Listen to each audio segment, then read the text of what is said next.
Welcome, dear listeners, to Next Audio Chapter, where we bring timeless tales to life.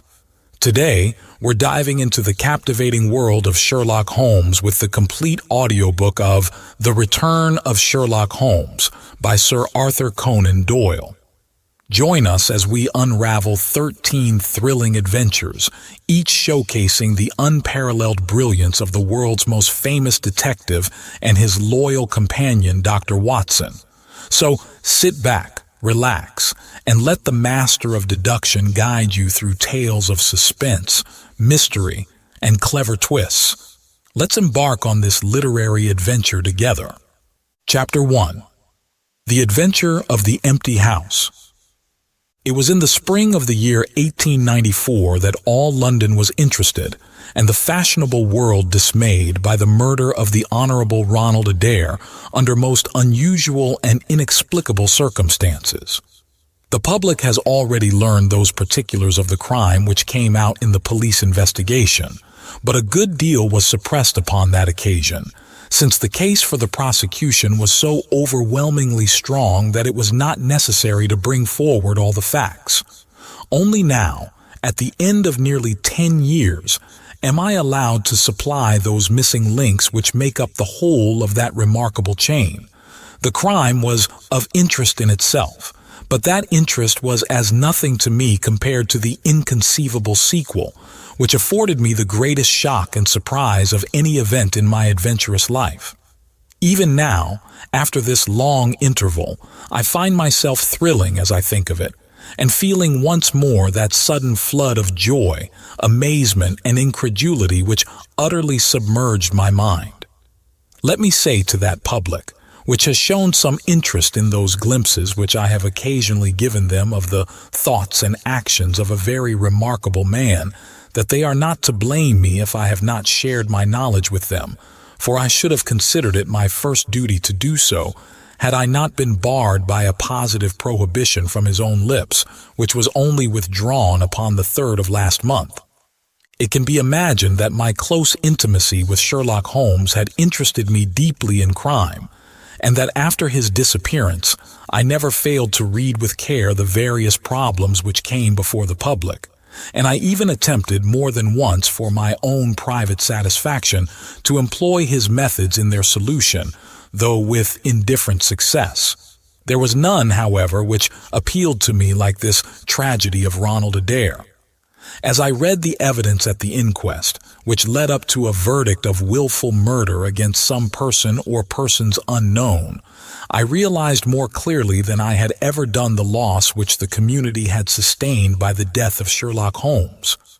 There were points about this strange business which would, I was sure, have specially appealed to him, and the efforts of the police would have been supplemented, or more probably anticipated, by the trained observation and the alert mind of the first criminal agent in Europe. All day, as I drove upon my round, I turned over the case in my mind and found no explanation which appeared to me to be adequate. At the risk of telling a twice-told tale, I will recapitulate the facts as they were known to the public at the conclusion of the inquest. The Honorable Ronald Adair was the second son of the Earl of Maynooth, at that time governor of one of the Australian colonies. Adair's mother had returned from Australia to undergo the operation for cataract, and she, her son Ronald, and her daughter Hilda were living together at 427 Park Lane. The youth moved in the best society, had, so far as was known, no enemies and no particular vices. He had been engaged to Miss Edith Woodley of Carstairs, but the engagement had been broken off by mutual consent some months before, and there was no sign that it had left any very profound feeling behind it. For the rest, the man's life moved in a narrow and conventional circle, for his habits were quiet and his nature unemotional. Yet it was upon this easy-going young aristocrat that death came, in most strange and unexpected form, between the hours of 10 and 11:20 on the night of March 30th, 1894. Ronald Adair was fond of cards, playing continually, but never for such stakes as would hurt him. He was a member of the Baldwin, the Cavendish, and the Bagatelle card clubs. It was shown that, after dinner on the day of his death, he had played a rubber of whist at the latter club. He had also played there in the afternoon. The evidence of those who had played with him, Mr. Murray, Sir John Hardy, and Colonel Moran, showed that the game was whist, and that there was a fairly equal fall of the cards. Adair might have lost £5, but not more. His fortune was a considerable one, and such a loss could not in any way affect him. He had played nearly every day at one club or other, but he was a cautious player and usually rose a winner. It came out in evidence that, in partnership with Colonel Moran, he had actually won as much as £420 in a sitting some weeks before from Godfrey Milner and Lord Balmoral. So much for his recent history as it came out at the inquest. On the evening of the crime, he returned from the club exactly at 10. His mother and sister were out spending the evening with a relation. The servant deposed that she heard him enter the front room on the second floor, generally used as his sitting room. She had lit a fire there, and as it smoked, she had opened the window. No sound was heard from the room until 11:20, the hour of the return of Lady Maynooth and her daughter. Desiring to say good night, she attempted to enter her son's room. The door was locked on the inside, and no answer could be got to their cries and knocking. Help was obtained and the door forced. The unfortunate young man was found lying near the table. His head had been horribly mutilated by an expanding revolver bullet, but no weapon of any sort was to be found in the room. On the table lay 2 banknotes for £10 each and £17.10 in silver and gold, the money arranged in little piles of varying amount. There were some figures also upon a sheet of paper, with the names of some club friends opposite to them, from which it was conjectured that before his death he was endeavoring to make out his losses or winnings at cards. A minute examination of the circumstances served only to make the case more complex. In the first place, no reason could be given why the young man should have fastened the door upon the inside. There was the possibility that the murderer had done this, and had afterwards escaped by the window. The drop was at least 20 feet, however, and a bed of crocuses in full bloom lay beneath. Neither the flowers nor the earth showed any sign of having been disturbed, nor were there any marks upon the narrow strip of grass which separated the house from the road. Apparently, therefore, it was the young man himself who had fastened the door. But how did he come by his death? No one could have climbed up to the window without leaving traces. Suppose a man had fired through the window, he would indeed be a remarkable shot who could with a revolver inflict so deadly a wound. Again, Park Lane is a frequented thoroughfare. There is a cab stand within 100 yards of the house. No one had heard a shot, and yet there was the dead man and there the revolver bullet, which had mushroomed out as soft-nosed bullets will, and so inflicted a wound which must have caused instantaneous death. Such were the circumstances of the Park Lane mystery, which were further complicated by entire absence of motive, since, as I have said, young Adair was not known to have any enemy, and no attempt had been made to remove the money or valuables in the room. All day I turned these facts over in my mind, endeavoring to hit upon some theory which could reconcile them all, and to find that line of least resistance which my poor friend had declared to be the starting point of every investigation. I confess that I made little progress. In the evening I strolled across the park and found myself about 6 o'clock at the Oxford Street end of Park Lane. A group of loafers upon the pavements, all staring up at a particular window, directed me to the house which I had come to see. A tall, thin man with colored glasses, whom I strongly suspected of being a plain-clothes detective, was pointing out some theory of his own, while the others crowded round to listen to what he said. I got as near him as I could, but his observations seemed to me to be absurd, so I withdrew again in some disgust. As I did so, I struck against an elderly, deformed man who had been behind me, and I knocked down several books which he was carrying. I remember that as I picked them up, I observed the title of one of them, The Origin of Tree Worship, and it struck me that the fellow must be some poor bibliophile who, either as a trade or as a hobby, was a collector of obscure volumes. I endeavored to apologize for the accident, but it was evident that these books which I had so unfortunately maltreated were very precious objects in the eyes of their owner. With a snarl of contempt he turned upon his heel, and I saw his curved back and white side whiskers disappear among the throng. My observations of number 427, Park Lane, did little to clear up the problem in which I was interested. The house was separated from the street by a low wall and railing, the whole not more than 5 feet high. It was perfectly easy, therefore, for anyone to get into the garden, but the window was entirely inaccessible, since there was no water pipe or anything which could help the most active man to climb it. More puzzled than ever, I retraced my steps to Kensington. I had not been in my study 5 minutes when the maid entered to say that a person desired to see me. To my astonishment, it was none other than my strange old book collector, his sharp, wizened face peering out from a frame of white hair, and his precious volumes, a dozen of them at least, wedged under his right arm. "You're surprised to see me, sir," said he, in a strange, croaking voice. I acknowledged that I was. "Well, I've a conscience, sir, and when I chanced to see you go into this house, as I came hobbling after you, I thought to myself, I'll just step in and see that kind gentleman, and tell him that if I was a bit gruff in my manner, there was not any harm meant, and that I am much obliged to him for picking up my books." "You make too much of a trifle," said I. "May I ask how you knew who I was?" "Well, sir, if it isn't too great a liberty, I am a neighbor of yours, for you'll find my little bookshop at the corner of Church Street, and very happy to see you, I am sure. Maybe you collect yourself, sir. Here's British Birds and Catullus and the Holy War, a bargain every one of them. With 5 volumes you could just fill that gap on that second shelf. It looks untidy, does it not, sir?" I moved my head to look at the cabinet behind me. When I turned again, Sherlock Holmes was standing smiling at me across my study table. I rose to my feet, stared at him for some seconds in utter amazement, and then it appears that I must have fainted for the first and the last time in my life.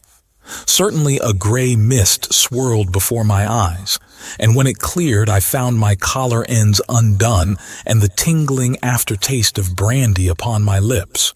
Holmes was bending over my chair, his flask in his hand. "My dear Watson," said the well-remembered voice, "I owe you 1,000 apologies. I had no idea that you would be so affected." I gripped him by the arms. "Holmes," I cried, "is it really you? Can it indeed be that you are alive? Is it possible that you succeeded in climbing out of that awful abyss?" "Wait a moment," said he. "Are you sure that you are really fit to discuss things? I have given you a serious shock by my unnecessarily dramatic reappearance." "I'm all right, but indeed, Holmes, I can hardly believe my eyes. Good heavens, to think that you of all men, should be standing in my study." Again I gripped him by the sleeve and felt the thin, sinewy arm beneath it. "Well, you're not a spirit anyhow," said I. "My dear chap, I'm overjoyed to see you. Sit down and tell me how you came alive out of that dreadful chasm." He sat opposite to me and lit a cigarette in his old, nonchalant manner. He was dressed in the seedy frock coat of the book merchant, but the rest of that individual lay in a pile of white hair and old books upon the table. Holmes looked even thinner and keener than of old, but there was a dead white tinge in his aquiline face which told me that his life recently had not been a healthy one. "I am glad to stretch myself, Watson," said he. "It is no joke when a tall man has to take a foot off his stature for several hours on end. Now, my dear fellow, in the matter of these explanations we have, if I may ask for your cooperation, a hard and dangerous night's work in front of us. Perhaps it would be better if I gave you an account of the whole situation when that work is finished. I am full of curiosity. I should much prefer to hear now. You'll come with me tonight? When you like and where you like. This is indeed like the old days. We shall have time for a mouthful of dinner before we need go. Well then, about that chasm. I had no serious difficulty in getting out of it, for the very simple reason that I never was in it. You never were in it? No, Watson, I never was in it. My note to you was absolutely genuine. I had little doubt that I had come to the end of my career when I perceived the somewhat sinister figure of the late Professor Moriarty standing upon the narrow pathway which led to safety. I read an inexorable purpose in his gray eyes. I exchanged some remarks with him, therefore, and obtained his courteous permission to write the short note which you afterwards received. I left it with my cigarette box and my stick, and I walked along the pathway, Moriarty still at my heels. When I reached the end, I stood at bay. He drew no weapon, but he rushed at me and threw his long arms around me. He knew that his own game was up, and was only anxious to revenge himself upon me. We tottered together upon the brink of the fall. I have some knowledge, however, of baritsu, or the Japanese system of wrestling, which has more than once been very useful to me. I slipped through his grip, and he with a horrible scream kicked madly for a few seconds and clawed the air with both his hands. But for all his efforts he could not get his balance, and over he went. With my face over the brink, I saw him fall for a long way. Then he struck a rock, bounded off, and splashed into the water. I listened with amazement to this explanation, which Holmes delivered between the puffs of his cigarette. "But the tracks!" I cried. "I saw, with my own eyes, that 2 went down the path and none returned." It came about in this way. The instant that the professor had disappeared, it struck me what a really extraordinarily lucky chance fate had placed in my way. I knew that Moriarty was not the only man who had sworn my death. There were at least 3 others whose desire for vengeance upon me would only be increased by the death of their leader. They were all most dangerous men. One or other would certainly get me. On the other hand, if all the world was convinced that I was dead, they would take liberties.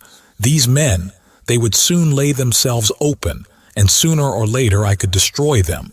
Then it would be time for me to announce that I was still in the land of the living.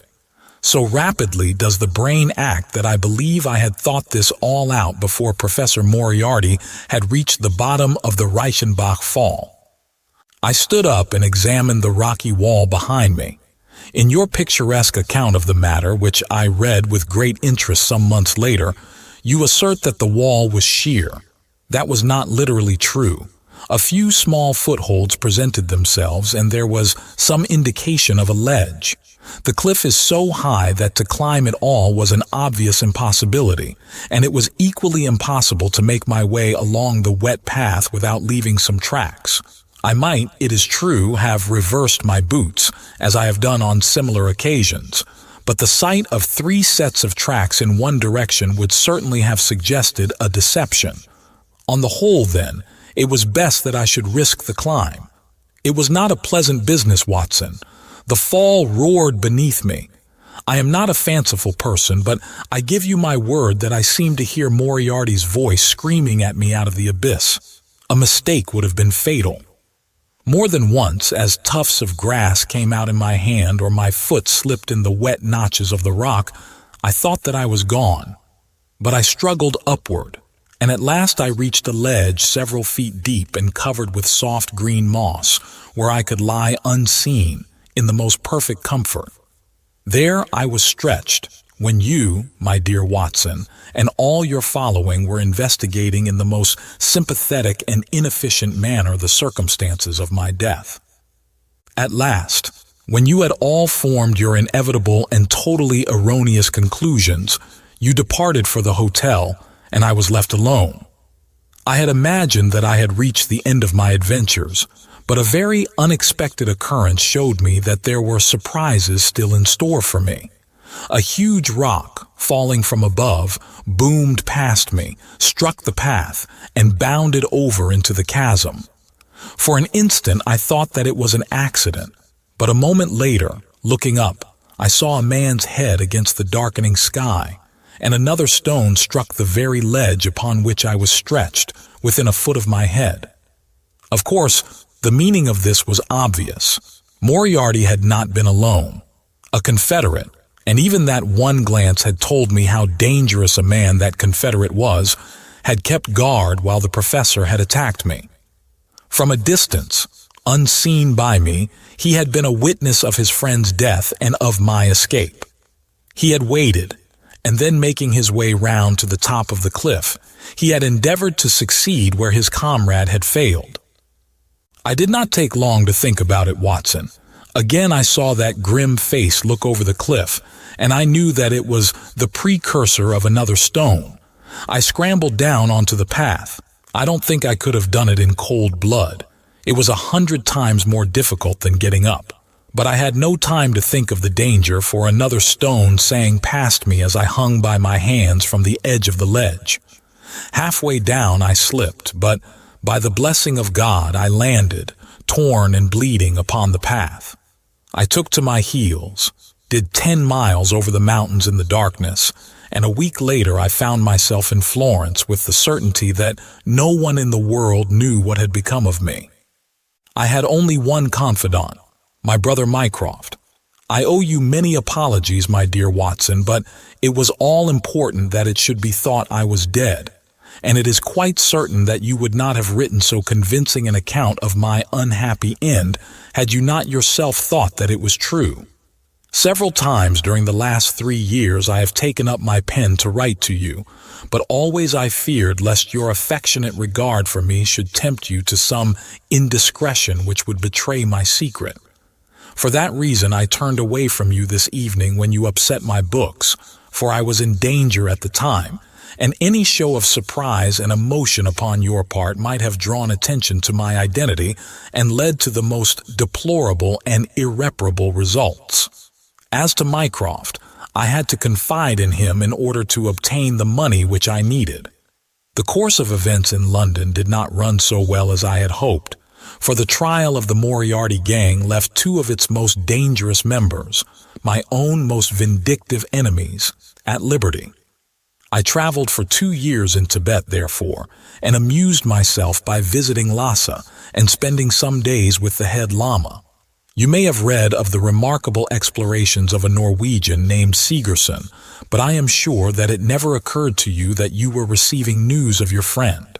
I then passed through Persia, looked in at Mecca, and paid a short but interesting visit to the Khalifa at Khartoum, the results of which I have communicated to the Foreign Office.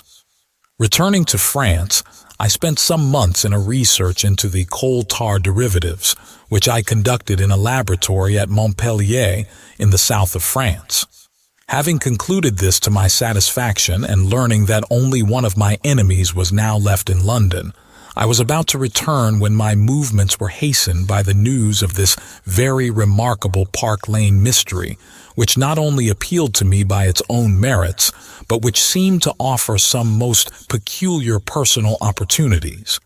I came over at once to London, called in my own person at Baker Street, threw Mrs. Hudson into violent hysterics, and found that Mycroft had preserved my rooms and my papers exactly as they had always been.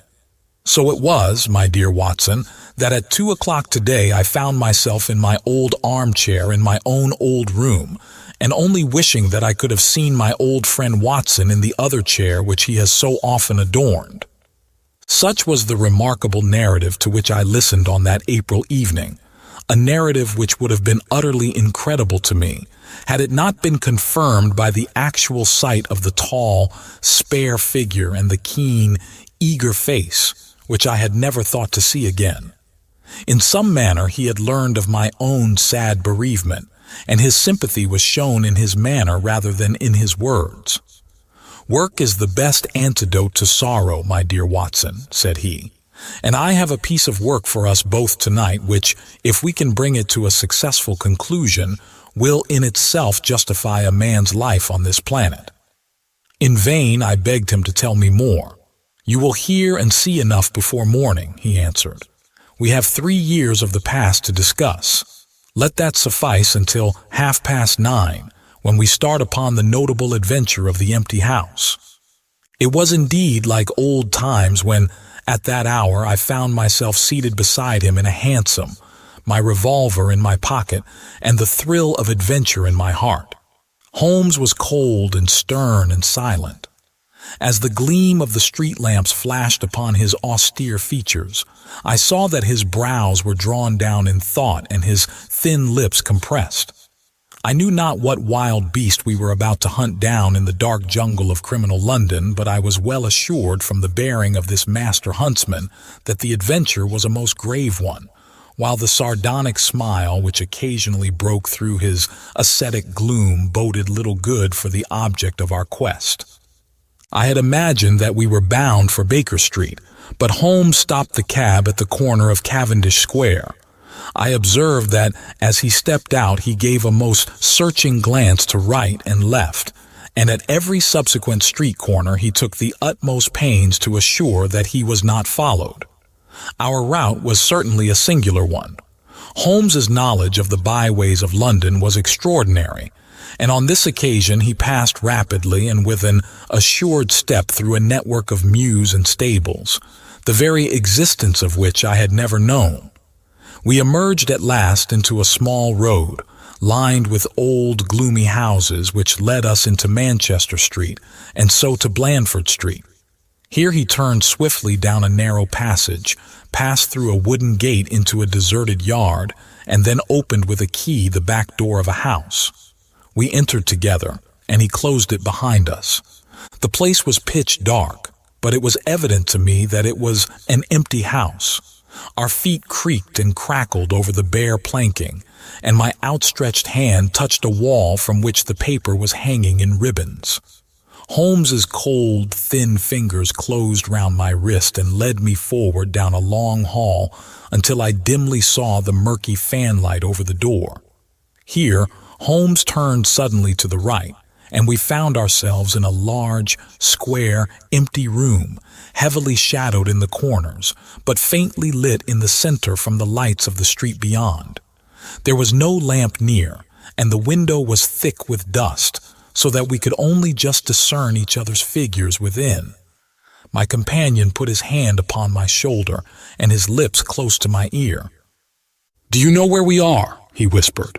"Surely that is Baker Street," I answered, staring through the dim window. "Exactly. We are in Camden House, which stands opposite to our own old quarters. But why are we here? Because it commands so excellent a view of that picturesque pile.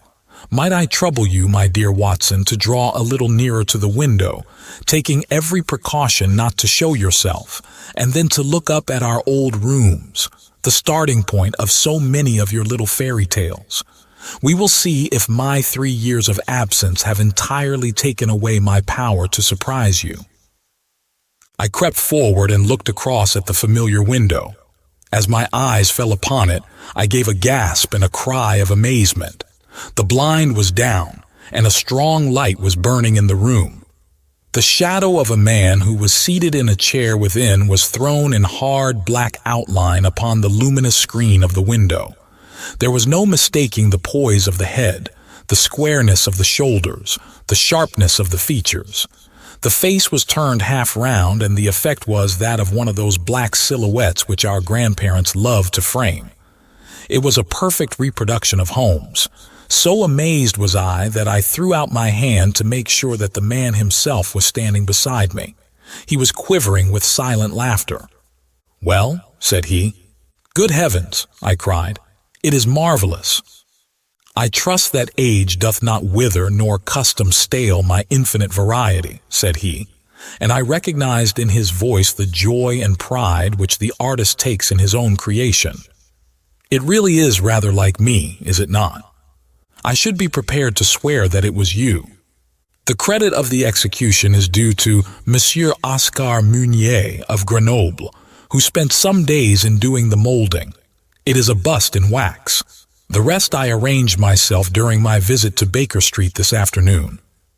But why?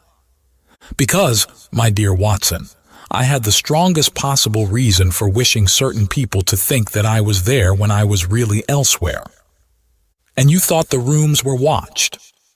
I knew that they were watched. By whom? By my old enemies, Watson, by the charming society whose leader lies in the Reichenbach Fall. You must remember that they knew, and only they knew, that I was still alive. Sooner or later they believed that I should come back to my rooms. They watched them continuously, and this morning they saw me arrive. How do you know? Because I recognized their sentinel when I glanced out of my window. He is a harmless enough fellow, Parker by name, a garroter by trade, and a remarkable performer upon the Jew's harp. I cared nothing for him.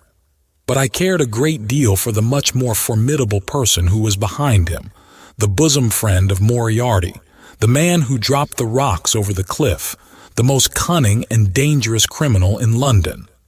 That is the man who is after me tonight, Watson, and that is the man who is quite unaware that we are after him. My friend's plans were gradually revealing themselves. From this convenient retreat, the watchers were being watched and the trackers tracked. That angular shadow up yonder was the bait, and we were the hunters.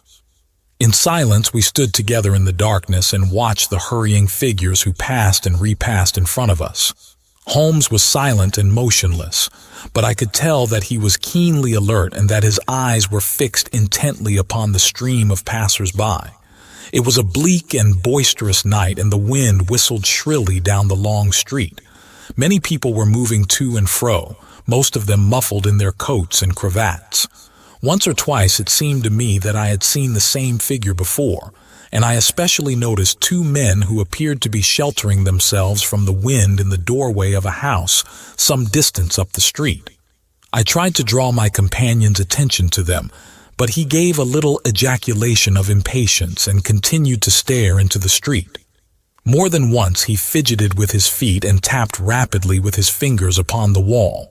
It was evident to me that he was becoming uneasy, and that his plans were not working out altogether as he had hoped. At last, as midnight approached and the street gradually cleared, he paced up and down the room in uncontrollable agitation. I was about to make some remark to him, when I raised my eyes to the lighted window, and again experienced almost as great a surprise as before. I clutched Holmes's arm and pointed upward. "The shadow has moved," I cried. It was indeed no longer the profile, but the back, which was turned towards us. 3 years had certainly not smoothed the asperities of his temper or his impatience with a less active intelligence than his own. "Of course it has moved," said he. "Am I such a farcical bungler, Watson, that I should erect an obvious dummy and expect that some of the sharpest men in Europe would be deceived by it? We have been in this room 2 hours, and Mrs. Hudson has made some change in that figure 8 times, or once in every quarter of an hour. She works it from the front so that her shadow may never be seen. Ah!" He drew in his breath with a shrill, excited intake. In the dim light I saw his head thrown forward, his whole attitude rigid with attention. Outside the street was absolutely deserted. Those 2 men might still be crouching in the doorway, but I could no longer see them. All was still and dark, save only that brilliant yellow screen in front of us with the black figure outlined upon its center. Again, in the utter silence, I heard that thin, sibilant note which spoke of intense, suppressed excitement. An instant later he pulled me back into the blackest corner of the room, and I felt his warning hand upon my lips. The fingers which clutched me were quivering. Never had I known my friend more moved, and yet the dark street still stretched lonely and motionless before us. But suddenly I was aware of that which his keener senses had already distinguished. A low, stealthy sound came to my ears, not from the direction of Baker Street, but from the back of the very house in which we lay concealed. A door opened and shut. An instant later steps crept down the passage, steps which were meant to be silent, but which reverberated harshly through the empty house. Holmes crouched back against the wall, and I did the same, my hand closing upon the handle of my revolver. Peering through the gloom, I saw the vague outline of a man, a shade blacker than the blackness of the open door. He stood for an instant, and then he crept forward, crouching, menacing, into the room. He was within 3 yards of us, this sinister figure, and I had braced myself to meet his spring before I realized that he had no idea of our presence. He passed close beside us, stole over to the window, and very softly and noiselessly raised it for half a foot. As he sank to the level of this opening, the light of the street, no longer dimmed by the dusty glass, fell full upon his face. The man seemed to be beside himself with excitement. His 2 eyes shone like stars, and his features were working convulsively. He was an elderly man with a thin, projecting nose, a high, bald forehead, and a huge, grizzled mustache. An opera hat was pushed to the back of his head, and an evening dress shirt front gleamed out through his open overcoat. His face was gaunt and swarthy, scored with deep, savage lines. In his hand he carried what appeared to be a stick, but as he laid it down upon the floor it gave a metallic clang. Then from the pocket of his overcoat he drew a bulky object, and he busied himself in some task which ended with a loud, sharp click, as if a spring or bolt had fallen into its place. Still kneeling upon the floor, he bent forward and threw all his weight and strength upon some lever, with the result that there came a long, whirling, grinding noise, ending once more in a powerful click. He straightened himself then, and I saw that what he held in his hand was a sort of gun with a curiously misshapen butt. He opened it at the breech, put something in, and snapped the breech lock. Then, crouching down, he rested the end of the barrel upon the ledge of the open window, and I saw his long mustache droop over the stock and his eye gleam as it peered along the sights. I heard a little sigh of satisfaction as he cuddled the butt into his shoulder, and saw that amazing target, the black man on the yellow ground, standing clear at the end of his foresight. For an instant he was rigid and motionless. Then his finger tightened on the trigger. There was a strange, loud whiz and a long, silvery tinkle of broken glass. At that instant, Holmes sprang like a tiger onto the marksman's back and hurled him flat upon his face. He was up again in a moment, and with convulsive strength he seized Holmes by the throat, but I struck him on the head with the butt of my revolver, and he dropped again upon the floor. I fell upon him, and as I held him my comrade blew a shrill call upon a whistle. There was the clatter of running feet upon the pavement, and 2 policemen in uniform, with 1 plain-clothes detective, rushed through the front entrance and into the room. "That you, Lestrade?" said Holmes. "Yes, Mr. Holmes. I took the job myself. It's good to see you back in London, sir. I think you want a little unofficial help. 3 undetected murders in 1 year won't do, Lestrade. But you handled the Molesey mystery with less than your usual. That's to say, you handled it fairly well."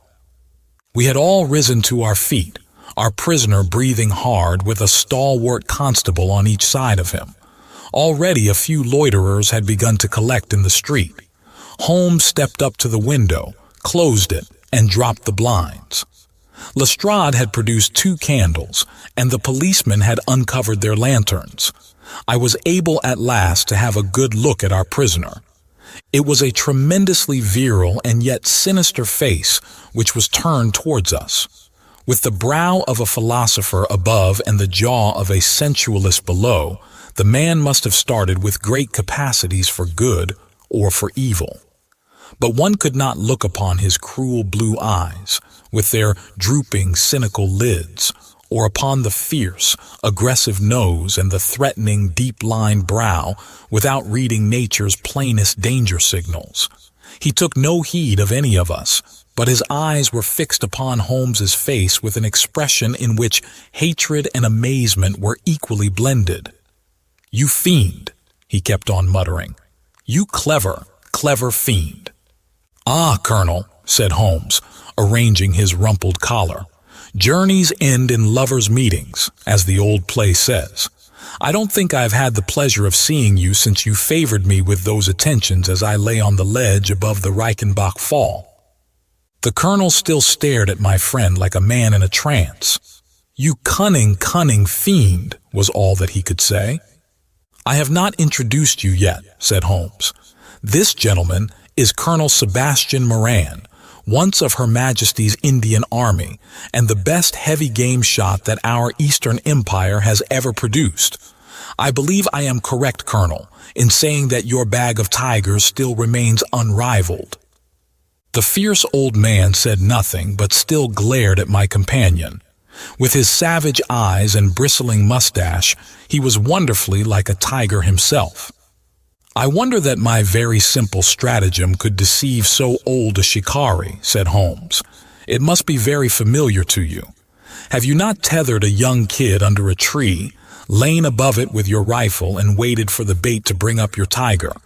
This empty house is my tree, and you are my tiger. You have possibly had other guns in reserve in case there should be several tigers, or in the unlikely supposition of your own aim failing you. These," he pointed around, "are my other guns. The parallel is exact."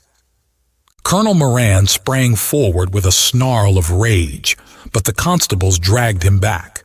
The fury upon his face was terrible to look at. "I confess that you had one small surprise for me," said Holmes. "I did not anticipate that you would yourself make use of this empty house and this convenient front window. I had imagined you as operating from the street where my friend Lestrade and his merry men were awaiting you. With that exception, all has gone as I expected." Colonel Moran turned to the official detective. "You may or may not have just cause for arresting me," said he, "but at least there can be no reason why I should submit to the jibes of this person. If I am in the hands of the law, let things be done in a legal way." "Well, that's reasonable enough," said Lestrade. "Nothing further you have to say, Mr. Holmes, before we go?" Holmes had picked up the powerful air gun from the floor and was examining its mechanism. "An admirable and unique weapon," said he, "noiseless and of tremendous power. I knew von Herder, the blind German mechanic who constructed it to the order of the late Professor Moriarty. For years I have been aware of its existence, though I have never before had the opportunity of handling it. I commend it very specially to your attention, Lestrade, and also the bullets which fit it." "You can trust us to look after that, Mr. Holmes," said Lestrade, as the whole party moved towards the door. "Anything further to say?" "Only to ask what charge you intend to prefer." "What charge, sir?" "Why, of course, the attempted murder of Mr. Sherlock Holmes." "Not so, Lestrade. I do not propose to appear in the matter at all. To you, and to you only, belongs the credit of the remarkable arrest which you have effected. Yes, Lestrade, I congratulate you. With your usual happy mixture of cunning and audacity, you have got him." "Got him? Got whom, Mr. Holmes?" "The man that the whole force has been seeking in vain, Colonel Sebastian Moran, who shot the Honorable Ronald Adair with an expanding bullet from an air gun through the open window of the second-floor front of No. 427, Park Lane, upon the 30th of last month. That's the charge, Lestrade. And now, Watson, if you can endure the draft from a broken window, I think that half an hour in my study over a cigar may afford you some profitable amusement." Our old chambers had been left unchanged through the supervision of Mycroft Holmes and the immediate care of Mrs. Hudson. As I entered, I saw, it is true, an unwonted tidiness, but the old landmarks were all in their place. There were the chemical corner and the acid-stained deal-top table.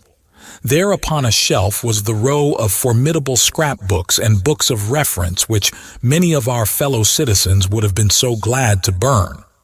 The diagrams, the violin case, and the pipe rack, even the Persian slipper which contained the tobacco, all met my eyes as I glanced round me. There were two occupants of the room. One, Mrs. Hudson, who beamed upon us both as we entered. The other, the strange dummy which had played so important a part in the evening's adventures. It was a wax-colored model of my friend, so admirably done that it was a perfect facsimile. It stood on a small pedestal table with an old dressing gown of Holmes's so draped round it that the illusion from the street was absolutely perfect. "I hope you observed all precautions, Mrs. Hudson," said Holmes. "I went to it on my knees, sir, just as you told me." "Excellent. You carried the thing out very well. Did you observe where the bullet went?" "Yes, sir. I'm afraid it has spoilt your beautiful bust, for it passed right through the head and flattened itself on the wall. I picked it up from the carpet. Here it is." Holmes held it out to me. "A soft revolver bullet, as you perceive, Watson. There's genius in that, for who would expect to find such a thing fired from an air gun? All right, Mrs. Hudson. I am much obliged for your assistance. And now, Watson, let me see you in your old seat once more, for there are several points which I should like to discuss with you." He had thrown off the seedy frock-coat, and now he was the Holmes of old in the mouse-colored dressing gown which he took from his effigy. "The old shikari's nerves have not lost their steadiness, nor his eyes their keenness," said he, with a laugh, as he inspected the shattered forehead of his bust. "Plumb in the middle of the back of the head and smack through the brain. He was the best shot in India, and I expect that there are few better in London. Have you heard the name?" "No, I have not." "Well, well, such is fame. But then, if I remember right, you had not heard the name of Professor James Moriarty, who had one of the great brains of the century. Just give me down my index of biographies from the shelf." He turned over the pages lazily, leaning back in his chair and blowing great clouds from his cigar. "My collection of M's is a fine one," said he. "Moriarty himself is enough to make any letter illustrious, and here is Morgan the poisoner, and Meridew of abominable memory, and Matthews, who knocked out my left canine in the waiting room at Charing Cross, and finally, here is our friend of tonight." He handed over the book, and I read, "Moran, Sebastian, Colonel, unemployed, formerly 1st Bangalore Pioneers, born London, 1840, son of Sir Augustus Moran, C.B., once British minister to Persia, educated Eton and Oxford, served in Jawaki campaign, Afghan campaign, Charasiab, dispatches, Sherpur, and Kabul. Author of Heavy Game of the Western Himalayas, 1881, 3 Months in the Jungle, 1884. Address, Conduit Street. Clubs, the Anglo-Indian, the Tankerville, the Bagatelle Card Club. On the margin was written in Holmes's precise hand, "The second most dangerous man in London." "This is astonishing," said I as I handed back the volume. "The man's career is that of an honorable soldier." "It is true," Holmes answered. "Up to a certain point he did well. He was always a man of iron nerve, and the story is still told in India how he crawled down a drain after a wounded man-eating tiger. There are some trees, Watson, which grow to a certain height, and then suddenly develop some unsightly eccentricity. You will see it often in humans. I have a theory that the individual represents in his development the whole procession of his ancestors, and that such a sudden turn to good or evil stands for some strong influence which came into the line of his pedigree. The person becomes, as it were, the epitome of the history of his own family. It is surely rather fanciful. Well, I don't insist upon it. Whatever the cause, Colonel Moran began to go wrong. Without any open scandal, he still made India too hot to hold him. He retired, came to London, and again acquired an evil name. It was at this time that he was sought out by Professor Moriarty, to whom for a time he was chief of the staff. Moriarty supplied him liberally with money, and used him only in 1 or 2 very high-class jobs, which no ordinary criminal could have undertaken. You may have some recollection of the death of Mrs. Stewart of Lauder in 1887. Not? Well, I am sure Moran was at the bottom of it, but nothing could be proved. So cleverly was the colonel concealed that, even when the Moriarty gang was broken up, we could not incriminate him. You remember at that date when I called upon you in your rooms, how I put up the shutters for fear of air guns. No doubt you thought me fanciful. I knew exactly what I was doing, for I knew of the existence of this remarkable gun, and I knew also that one of the best shots in the world would be behind it. When we were in Switzerland, he followed us with Moriarty, and it was undoubtedly he who gave me that evil 5 minutes on the Reichenbach ledge. You may think that I read the papers with some attention during my sojourn in France, on the lookout for any chance of laying him by the heels. So long as he was free in London, my life would really not have been worth living. Night and day the shadow would have been over me, and sooner or later his chance must have come. What could I do? I could not shoot him at sight, or I should myself be in the dock. There was no use appealing to a magistrate. They cannot interfere on the strength of what would appear to them to be a wild suspicion, so I could do nothing.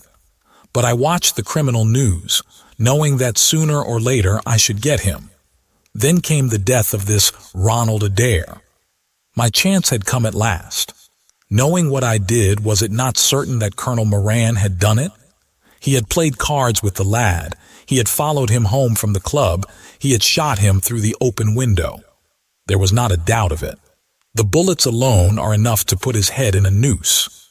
I came over at once. I was seen by the sentinel, who would, I knew, direct the colonel's attention to my presence. He could not fail to connect my sudden return with his crime, and to be terribly alarmed. I was sure that he would make an attempt to get me out of the way at once, and would bring round his murderous weapon for that purpose.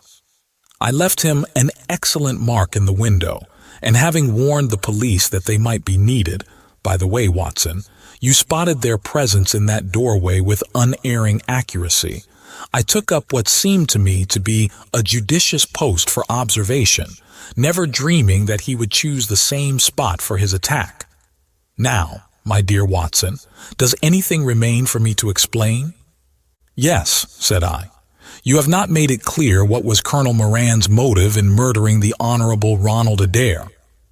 Ah, my dear Watson, there we come into those realms of conjecture where the most logical mind may be at fault. Each may form his own hypothesis upon the present evidence, and yours is as likely to be correct as mine. You have formed one, then? I think that it is not difficult to explain the facts. It came out in evidence that Colonel Moran and young Adair had between them won a considerable amount of money. Now, Moran undoubtedly played foul. Of that I have long been aware. I believe that on the day of the murder Adair had discovered that Moran was cheating. Very likely he had spoken to him privately and had threatened to expose him unless he voluntarily resigned his membership of the club and promised not to play cards again. It is unlikely that a youngster like Adair would at once make a hideous scandal by exposing a well-known man so much older than himself. Probably he acted as I suggest. The exclusion from his clubs would mean ruin to Moran, who lived by his ill-gotten card gains. He therefore murdered Adair, who at the time was endeavoring to work out how much money he should himself return, since he could not profit by his partner's foul play. He locked the door, lest the ladies should surprise him, and insist upon knowing what he was doing with these names and coins. Will it pass? I have no doubt that you have hit upon the truth. It will be verified or disproved at the trial. Meanwhile, come what may, Colonel Moran will trouble us no more. The famous air gun of von Herder will embellish the Scotland Yard Museum, and once again Mr. Sherlock Holmes is free to devote his life to examining those interesting little problems which the complex life of London so plentifully presents. Chapter 2. The Adventure of the Norwood Builder. From the point of view of the criminal expert, said Mr. Sherlock Holmes, London has become a singularly uninteresting city since the death of the late lamented Professor Moriarty. I can hardly think that you would find many decent citizens to agree with you, I answered. Well, "I must not be selfish," said he with a smile as he pushed back his chair from the breakfast table. "The community is certainly the gainer, and no one the loser, save the poor out-of-work specialist whose occupation has gone. With that man in the field, one's morning paper presented infinite possibilities. Often it was only the smallest trace, Watson, the faintest indication, and yet it was enough to tell me that the great malignant brain was there, as the gentlest tremors of the edges of the web remind one of the foul spider which lurks in the center.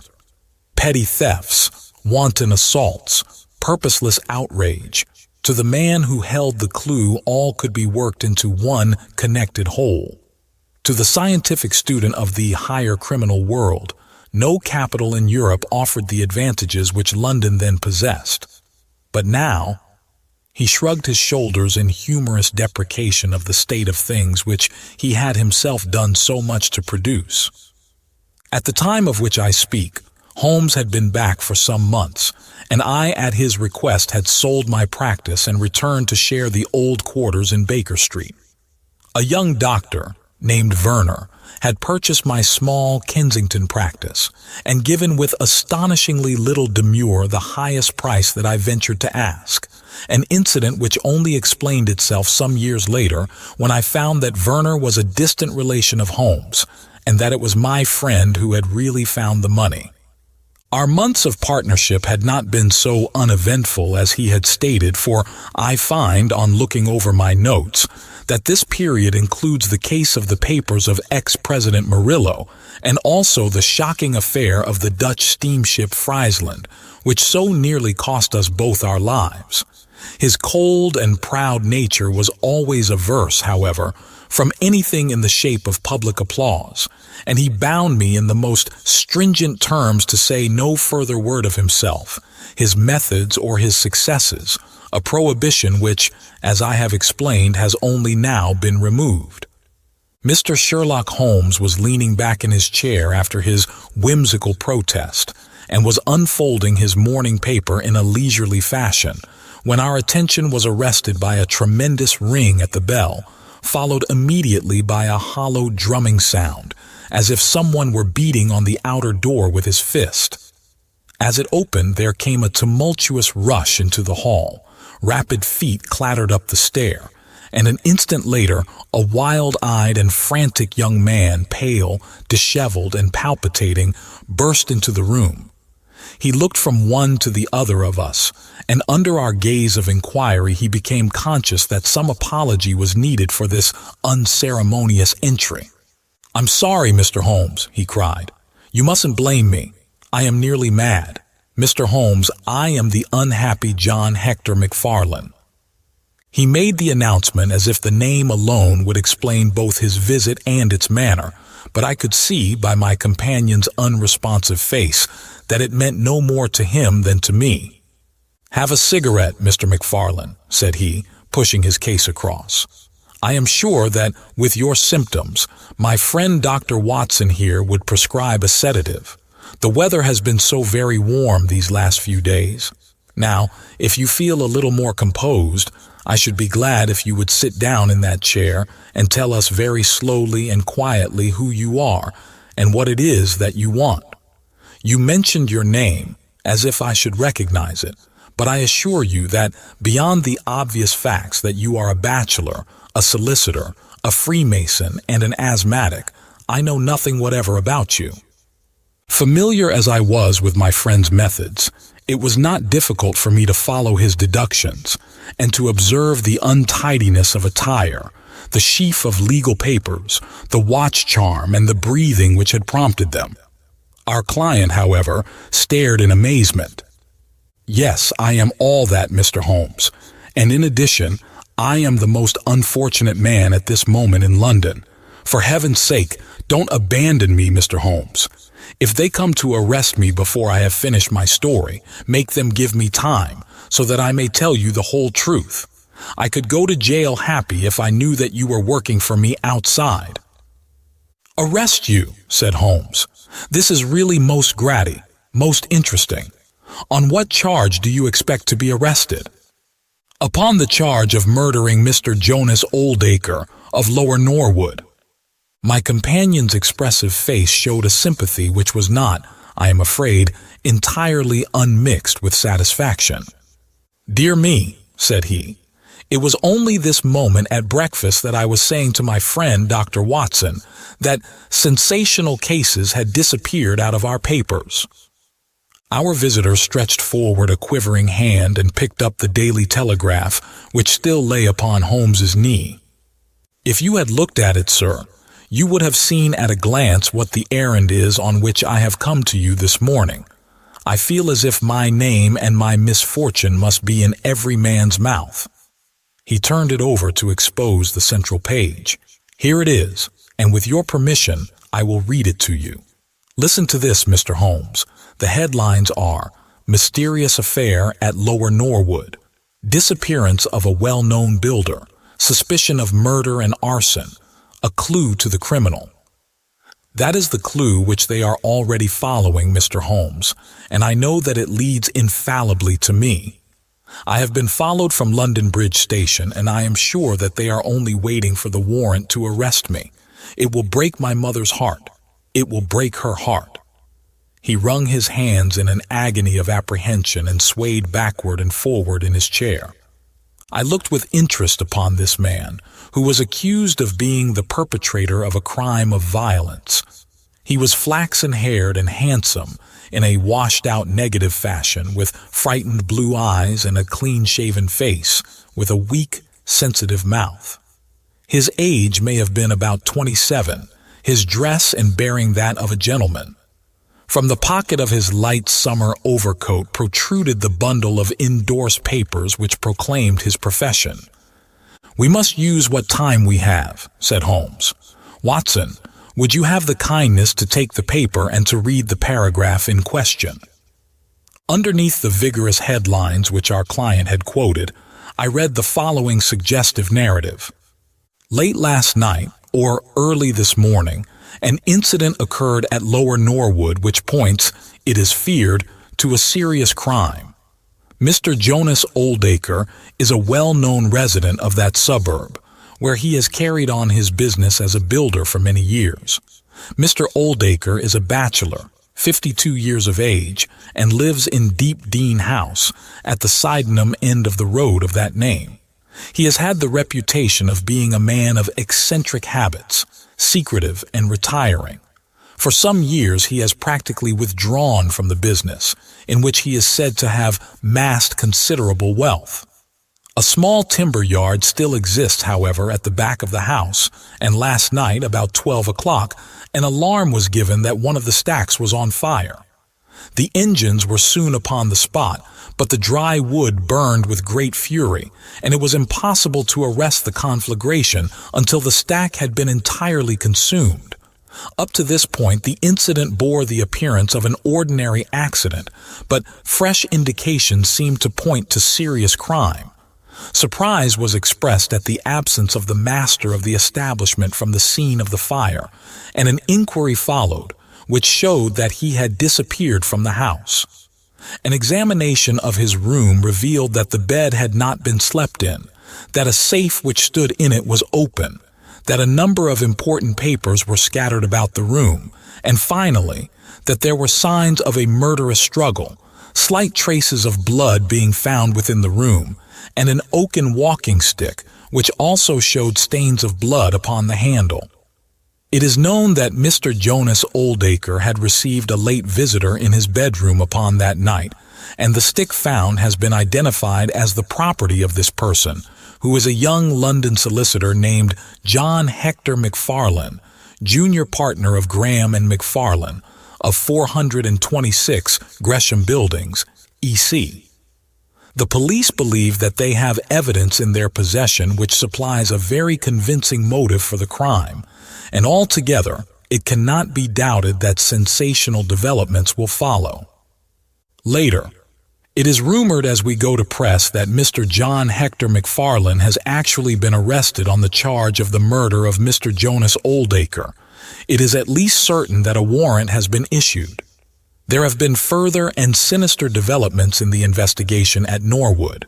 Besides the signs of a struggle in the room of the unfortunate builder, it is now known that the French windows of his bedroom, which is on the ground floor, were found to be open, that there were marks as if some bulky object had been dragged across to the woodpile, and finally, it is asserted that charred remains have been found among the charcoal ashes of the fire. The police theory is that a most sensational crime has been committed, that the victim was clubbed to death in his own bedroom, his papers rifled, and his dead body dragged across to the wood stack, which was then ignited so as to hide all traces of the crime. The conduct of the criminal investigation has been left in the experienced hands of Inspector Lestrade, of Scotland Yard, who is following up the clues with his accustomed energy and sagacity. Sherlock Holmes listened with closed eyes and fingertips together to this remarkable account. "The case has certainly some points of interest," said he, in his languid fashion. "May I ask, in the first place, Mr. McFarlane, how it is that you are still at liberty, since there appears to be enough evidence to justify your arrest?" "I live at Torrington Lodge, Blackheath, with my parents, Mr. Holmes, but last night, having to do business very late with Mr. Jonas Oldacre, I stayed at an hotel in Norwood and came to my business from there. I knew nothing of this affair until I was in the train, when I read what you have just heard. I at once saw the horrible danger of my position, and I hurried to put the case into your hands. I have no doubt that I should have been arrested either at my city office or at my home.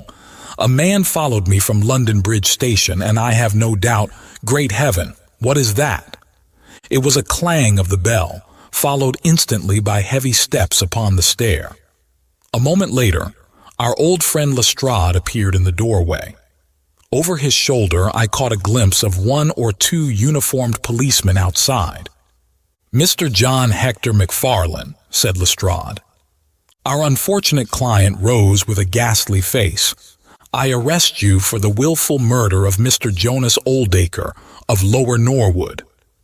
McFarlane turned to us with a gesture of despair and sank into his chair once more like one who is crushed. "One moment, Lestrade," said Holmes. "Half an hour more or less can make no difference to you, and the gentleman was about to give us an account of this very interesting affair, which might aid us in clearing it up." "I think there will be no difficulty in clearing it up," said Lestrade grimly. "Nonetheless, with your permission, I should be much interested to hear his account." "Well, Mr. Holmes, it is difficult for me to refuse you anything, for you have been of use to the force once or twice in the past, and we owe you a good turn at Scotland Yard," said Lestrade. "At the same time, I must remain with my prisoner, and I am bound to warn him that anything he may say will appear in evidence against him." "I wish nothing better," said our client. "All I ask is that you should hear and recognize the absolute truth." Lestrade looked at his watch. "I'll give you half an hour," said he. "I must explain first," said McFarlane, "that I knew nothing of Mr. Jonas Oldacre. His name was familiar to me, for many years ago my parents were acquainted with him, but they drifted apart. I was very much surprised, therefore, when yesterday, about 3 o'clock in the afternoon, he walked into my office in the city. But I was still more astonished when he told me the object of his visit. He had in his hand several sheets of a notebook, covered with scribbled writing. Here they are, and he laid them on my table. "Here is my will," said he. "I want you, Mr. McFarlane, to cast it into proper legal shape. I will sit here while you do so." I set myself to copy it, and you can imagine my astonishment when I found that, with some reservations, he had left all his property to me. He was a strange little ferret-like man with white eyelashes, and when I looked up at him, I found his keen gray eyes fixed upon me with an amused expression.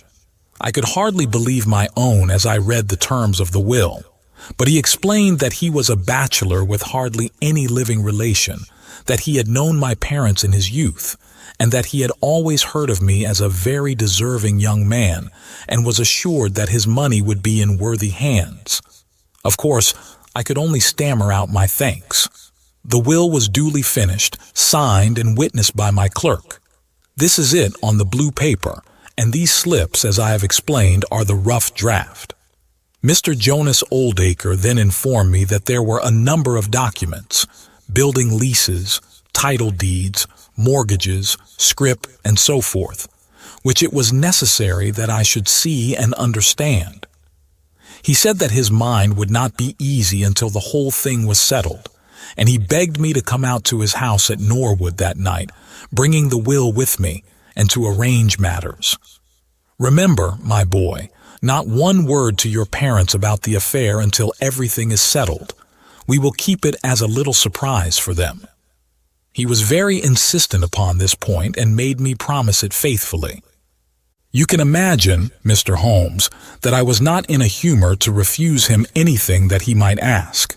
He was my benefactor, and all my desire was to carry out his wishes in every particular. I sent a telegram home, therefore, to say that I had important business on hand, and that it was impossible for me to say how late I might be. Mr. Oldacre had told me that he would like me to have supper with him at 9, as he might not be home before that hour. I had some difficulty in finding his house, however, and it was nearly past before I reached it. I found him. "One moment," said Holmes. "Who opened the door?" "A middle-aged woman who was, I suppose, his housekeeper." "And it was she, I presume, who mentioned your name?" "Exactly," said McFarlane. "Pray proceed." McFarlane wiped his damp brow and then continued his narrative. "I was shown by this woman into a sitting room where a frugal supper was laid out. Afterwards, Mr. Jonas Oldacre led me into his bedroom, in which there stood a heavy safe. This he opened and took out a mass of documents, which we went over together. It was between 11 and 12 when we finished. He remarked that we must not disturb the housekeeper. He showed me out through his own French window, which had been open all this time. "Was the blind down?" asked Holmes. "I will not be sure, but I believe that it was only half down. Yes, I remember how he pulled it up in order to swing open the window. I could not find my stick, and he said, 'Never mind, my boy. I shall see a good deal of you now, I hope, and I will keep your stick until you come back to claim it.' I left him there, the safe open, and the papers made up in packets upon the table. It was so late that I could not get back to Blackheath, so I spent the night at the Annerley Arms, and I knew nothing more until I read of this horrible affair in the morning." "Anything more that you would like to ask, Mr. Holmes?" said Lestrade, whose eyebrows had gone up once or twice during this remarkable explanation. "Not until I have been to Blackheath." "You mean to Norwood," said Lestrade. "Oh, yes, no doubt that is what I must have meant," said Holmes with his enigmatical smile. Lestrade had learned by more experiences than he would care to acknowledge that brain could cut through that which was impenetrable to him. I saw him look curiously at my companion. "I think I should like to have a word with you presently, Mr. Sherlock Holmes," said he. "Now, Mr. McFarlane, 2 of my constables are at the door, and there is a 4-wheeler waiting." The wretched young man arose, and with a last beseeching glance at us walked from the room. The officers conducted him to the cab, but Lestrade remained. Holmes had picked up the pages which formed the rough draft of the will, and was looking at them with the keenest interest upon his face. "There are some points about that document, Lestrade, are there not?" said he, pushing them over. The official looked at them with a puzzled expression. "I can read the first few lines and these in the middle of the second page, and 1 or 2 at the end.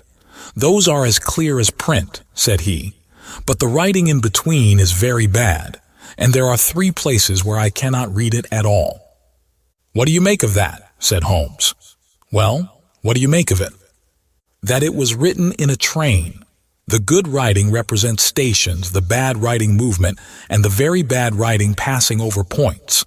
A scientific expert would pronounce at once that this was drawn up on a suburban line, since nowhere save in the immediate vicinity of a great city could there be so quick a succession of points.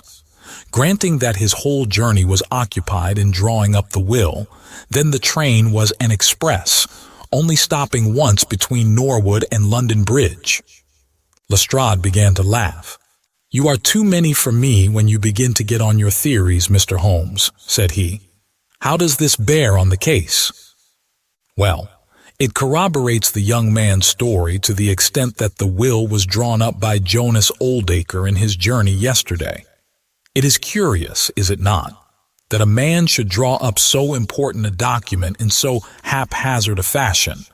It suggests that he did not think it was going to be of much practical importance. If a man drew up a will which he did not intend ever to be effective, he might do it so." "Well, he drew up his own death warrant at the same time," said Lestrade. "Oh, you think so? Don't you?" "Well, it is quite possible, but the case is not clear to me yet." "Not clear? Well, if that isn't clear, what could be clearer? Here is a young man who learns suddenly that, if a certain older man dies, he will succeed to a fortune. What does he do? He says nothing to anyone, but he arranges that he shall go out on some pretext to see his client that night. He waits until the only other person in the house is in bed, and then, in the solitude of a man's room, he murders him, burns his body in the woodpile, and departs to a neighboring hotel. The bloodstains in the room and also on the stick are very slight. It is probable that he imagined his crime to be a bloodless one, and hoped that if the body were consumed it would hide all traces of the method of his death, traces which, for some reason, must have pointed to him. Is not all this obvious?" "It strikes me, my good Lestrade, as being just a trifle too obvious," said Holmes. "You do not add imagination to your other great qualities. But if you could for one moment put yourself in the place of this young man, would you choose the very night after the will had been made to commit your crime? Would it not seem dangerous to you to make so very close a relation between the two incidents? Again, would you choose an occasion when you are known to be in the house, when a servant has let you in? And finally, would you take the great pains to conceal the body and yet leave your own stick as a sign that you were the criminal? Confess, Lestrade, that all this is very unlikely. As to the stick, Mr. Holmes, you know as well as I do that a criminal is often flurried and does such things, which a cool man would avoid. He was very likely afraid to go back to the room. Give me another theory that would fit the facts." "I could very easily give you half a dozen," said Holmes. "Here, for example, is a very possible and even probable one. I make you a free present of it. The older man is showing documents which are of evident value. A passing tramp sees them through the window, the blind of which is only half down. Exit the solicitor. Enter the tramp. He seizes a stick which he observes there, kills Oldacre, and departs after burning the body." Why should the tramp burn the body? For the matter of that, why should McFarlane? To hide some evidence. Possibly the tramp wanted to hide that any murder at all had been committed. And why did the tramp take nothing? Because they were papers that he could not negotiate. Lestrade shook his head, though it seemed to me that his manner was less absolutely assured than before. "Well, Mr. Sherlock Holmes, you may look for your tramp, and while you are finding him we will hold on to our man. The future will show which is right. Just notice this point, Mr. Holmes, that so far as we know, none of the papers were removed, and that the prisoner is the one man in the world who had no reason for removing them, since he was heir at law and would come into them in any case." My friend seemed struck by this remark. "I don't mean to deny that the evidence is in some ways very strongly in favor of your theory," said he. "I only wish to point out that there are other theories possible. As you say, the future will decide. Good morning. I dare say that in the course of the day I shall drop in at Norwood and see how you are getting on." When the detective departed, my friend rose and made his preparations for the day's work with the alert air of a man who has a congenial task before him. "My first movement, Watson," said he, as he bustled into his frock coat, must, as I said, be in the direction of Blackheath. And why not Norwood? Because we have in this case one singular incident coming close to the heels of another singular incident. The police are making the mistake of concentrating their attention upon the second, because it happens to be the one which is actually criminal. But it is evident to me that the logical way to approach the case is to begin by trying to throw some light upon the first incident, the curious will so suddenly made and to so unexpected an air. It may do something to simplify what followed. No, my dear fellow, I don't think you can help me. There is no prospect of danger, or I should not dream of stirring out without you. I trust that when I see you in the evening I will be able to report that I have been able to do something for this unfortunate youngster who has thrown himself upon my protection. It was late when my friend returned, and I could see, by a glance at his haggard and anxious face, that the high hopes with which he had started had not been fulfilled. For an hour he droned away upon his violin, endeavoring to soothe his own ruffled spirits. At last he flung down the instrument and plunged into a detailed account of his misadventures. "It's all going wrong, Watson. All as wrong as it can go. I kept a bold face before Lestrade, but upon my soul I believe that for once the fellow is on the right track and we are on the wrong.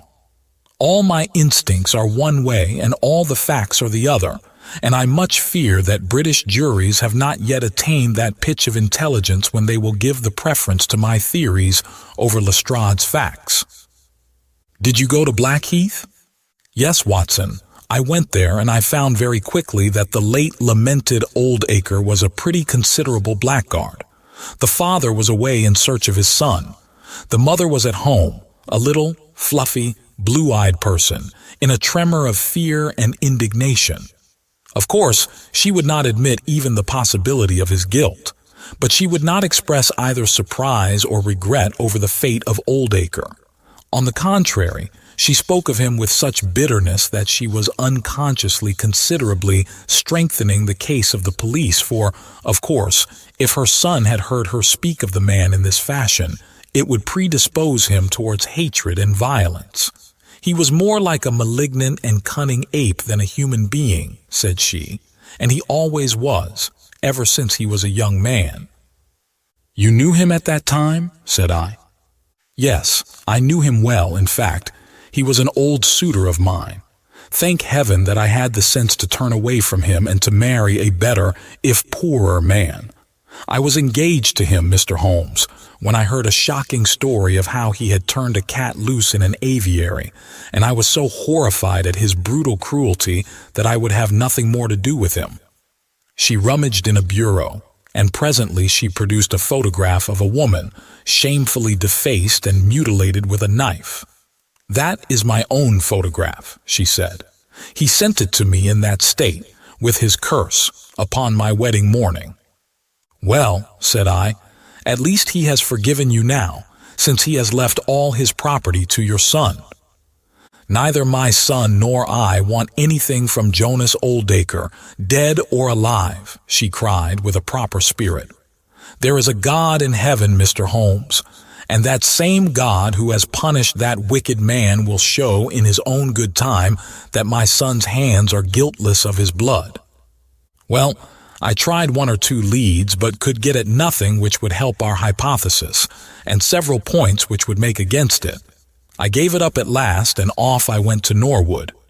This place, Deepdene House, is a big modern villa of staring brick, standing back in its own grounds with a laurel-clumped lawn in front of it. To the right, and some distance back from the road, was the timber yard which had been the scene of the fire. Here's a rough plan on a leaf of my notebook. This window on the left is the one which opens into Oldacre's room. You can look into it from the road, you see. That is about the only bit of consolation I have had today. Lestrade was not there, but his head constable did the honors. They had just found a great treasure trove. They had spent the morning raking among the ashes of the burned wood pile, and besides the charred organic remains, they had secured several discolored metal discs. I examined them with care, and there was no doubt that they were trouser buttons. I even distinguished that one of them was marked with the name of Hyams, who was Oldacre's tailor. I then worked the lawn very carefully for signs and traces, but this drought has made everything as hard as iron.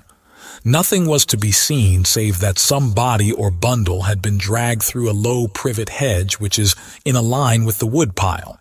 All that, of course, fits in with the official theory. I crawled about the lawn with an August sun on my back, but I got up at the end of an hour no wiser than before. Well, after this fiasco, I went into the bedroom and examined that also. The bloodstains were very slight, mere smears and discolorations, but undoubtedly fresh. The stick had been removed, but there also the marks were slight. There is no doubt about the stick belonging to our client. He admits it.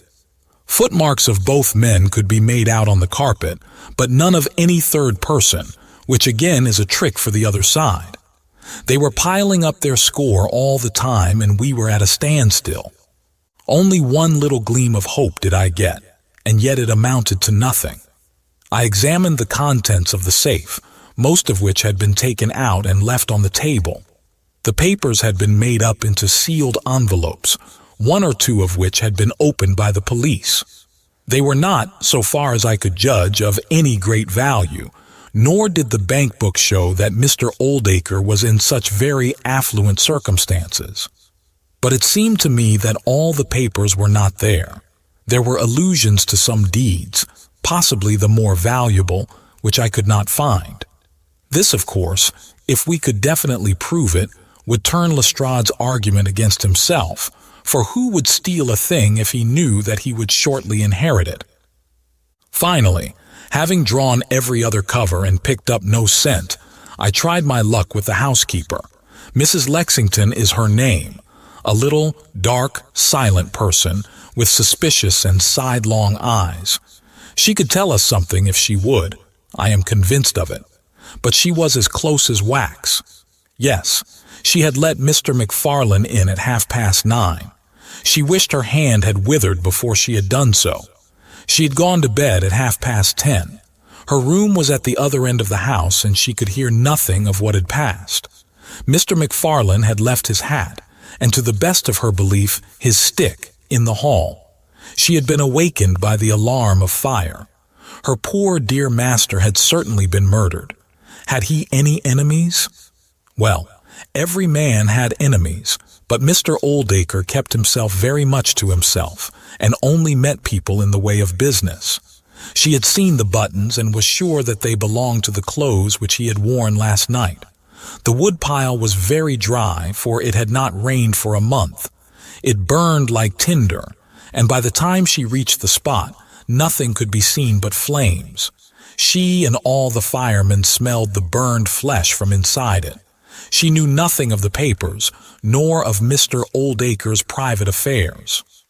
So, my dear Watson, there's my report of a failure. And yet, he clenched his thin hands in a paroxysm of conviction. I know it's all wrong. I feel it in my bones. There is something that has not come out, and that housekeeper knows it. There was a sort of sulky defiance in her eyes, which only goes with guilty knowledge. However, there's no good talking any more about it, Watson. But unless some lucky chance comes our way, I fear that the Norwood disappearance case will not figure in that chronicle of our successes, which I foresee that a patient public will sooner or later have to endure. Surely, said I, the man's appearance would go far with any jury. That is a dangerous argument, my dear Watson. You remember that terrible murderer, Bert Stevens, who wanted us to get him off in '87? Was there ever a more mild-mannered Sunday school young man? It is true. Unless we succeed in establishing an alternative theory, this man is lost.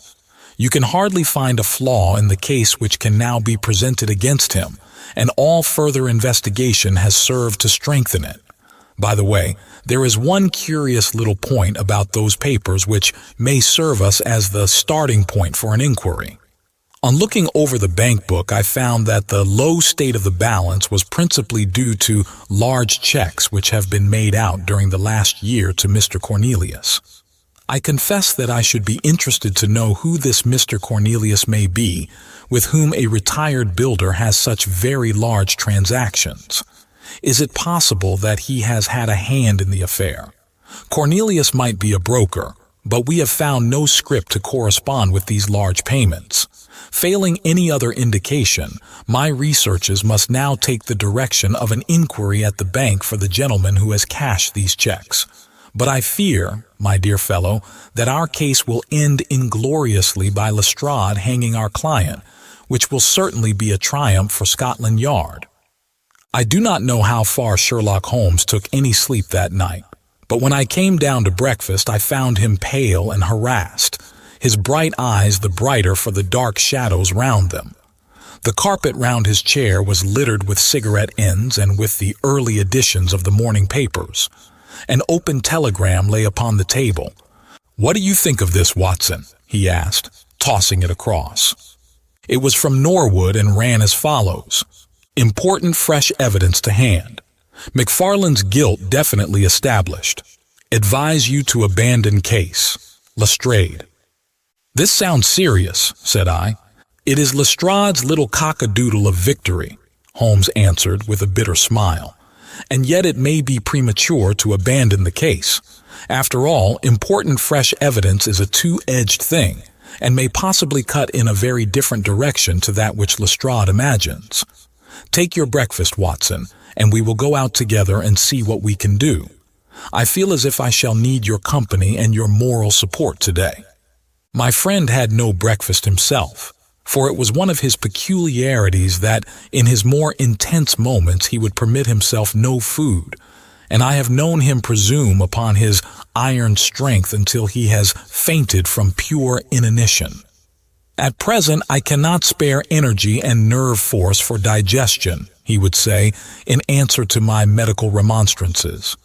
I was not surprised, therefore, when this morning he left his untouched meal behind him and started with me for Norwood. A crowd of morbid sightseers were still gathered round Deepdene House, which was just such a suburban villa as I had pictured. Within the gates Lestrade met us, his face flushed with victory, his manner grossly triumphant. "Well, Mr. Holmes, have you proved us to be wrong yet? Have you found your tramp?" he cried. "I have formed no conclusion whatever," my companion answered. "But we formed ours yesterday, and now it proves to be correct, so you must acknowledge that we have been a little in front of you this time, Mr. Holmes." "You certainly have the air of something unusual having occurred," said Holmes. Lestrade laughed loudly. "You don't like being beaten any more than the rest of us do," said he. "A man can't expect always to have it his own way, can he, Dr. Watson? Step this way, if you please, gentlemen, and I think I can convince you once for all that it was John McFarlane who did this crime." He led us through the passage and out into a dark hall beyond. "This is where young McFarlane must have come out to get his hat after the crime was done," said he. "Now look at this." With dramatic suddenness he struck a match, and by its light exposed a stain of blood upon the whitewashed wall. As he held the match nearer, I saw that it was more than a stain. It was the well-marked print of a thumb. "Look at that with your magnifying glass, Mr. Holmes." "Yes, I am doing so." "You are aware that no two thumb marks are alike." "I have heard something of the kind." "Well then, will you please compare that print with this wax impression of young McFarlane's right thumb, taken by my orders this morning?" As he held the waxen print close to the bloodstain, it did not take a magnifying glass to see that the two were undoubtedly from the same thumb. It was evident to me that our unfortunate client was lost. "That is final," said Lestrade. "Yes, that is final," I involuntarily echoed. "It is final," said Holmes. Something in his tone caught my ear, and I turned to look at him. An extraordinary change had come over his face. It was writhing with inward merriment. His 2 eyes were shining like stars. It seemed to me that he was making desperate efforts to restrain a convulsive attack of laughter. Dear me, he said at last. Well, now, who would have thought it? And how deceptive appearances may be, to be sure. Such a nice young man to look at. It is a lesson to us not to trust our own judgment, is it not, Lestrade? Yes, some of us are a little too much inclined to be cocksure, Mr. Holmes, said Lestrade. The man's insolence was maddening, but we could not resent it.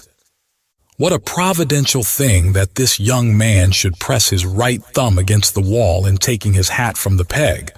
Such a very natural action, too, if you come to think of it. Holmes was outwardly calm, but his whole body gave a wriggle of suppressed excitement as he spoke. By the way, Lestrade, who made this remarkable discovery? It was the housekeeper, Mrs. Lexington, who drew the night constable's attention to it. Where was the night constable? He remained on guard in the bedroom where the crime was committed so as to see that nothing was touched. But why didn't the police see this mark yesterday? Well, we had no particular reason to make a careful examination of the hall. Besides, it's not in a very prominent place, as you see. No, of course not. I suppose there is no doubt that the mark was there yesterday. Lestrade looked at Holmes as if he thought he was going out of his mind. I confess that I was myself surprised both at his hilarious manner and at his rather wild observation. I don't know whether you think that McFarlane came out of jail in the dead of the night in order to strengthen the evidence against himself, said Lestrade. I leave it to any expert in the world whether that is not the mark of his thumb. It is unquestionably the mark of his thumb. There, that's enough, said Lestrade. I am a practical man, Mr. Holmes, and when I have got my evidence, I come to my conclusions. If you have anything to say, you will find me writing my report in the sitting room. Holmes had recovered his equanimity, though I still seemed to detect gleams of amusement in his expression. Dear me, this is a very sad development, Watson, is it not? Said he, and yet there are singular points about it which hold out some hopes for our client. I am delighted to hear it, said I, heartily. I was afraid it was all up with him. I would hardly go so far as to say that, my dear Watson. The fact is that there is one really serious flaw in this evidence to which our friend attaches so much importance. Indeed, Holmes, what is it? Only this, that I know that that mark was not there when I examined the hall yesterday. And now, Watson, let us have a little stroll round in the sunshine. With a confused brain, but with a heart into which some warmth of hope was returning, I accompanied my friend in a walk round the garden.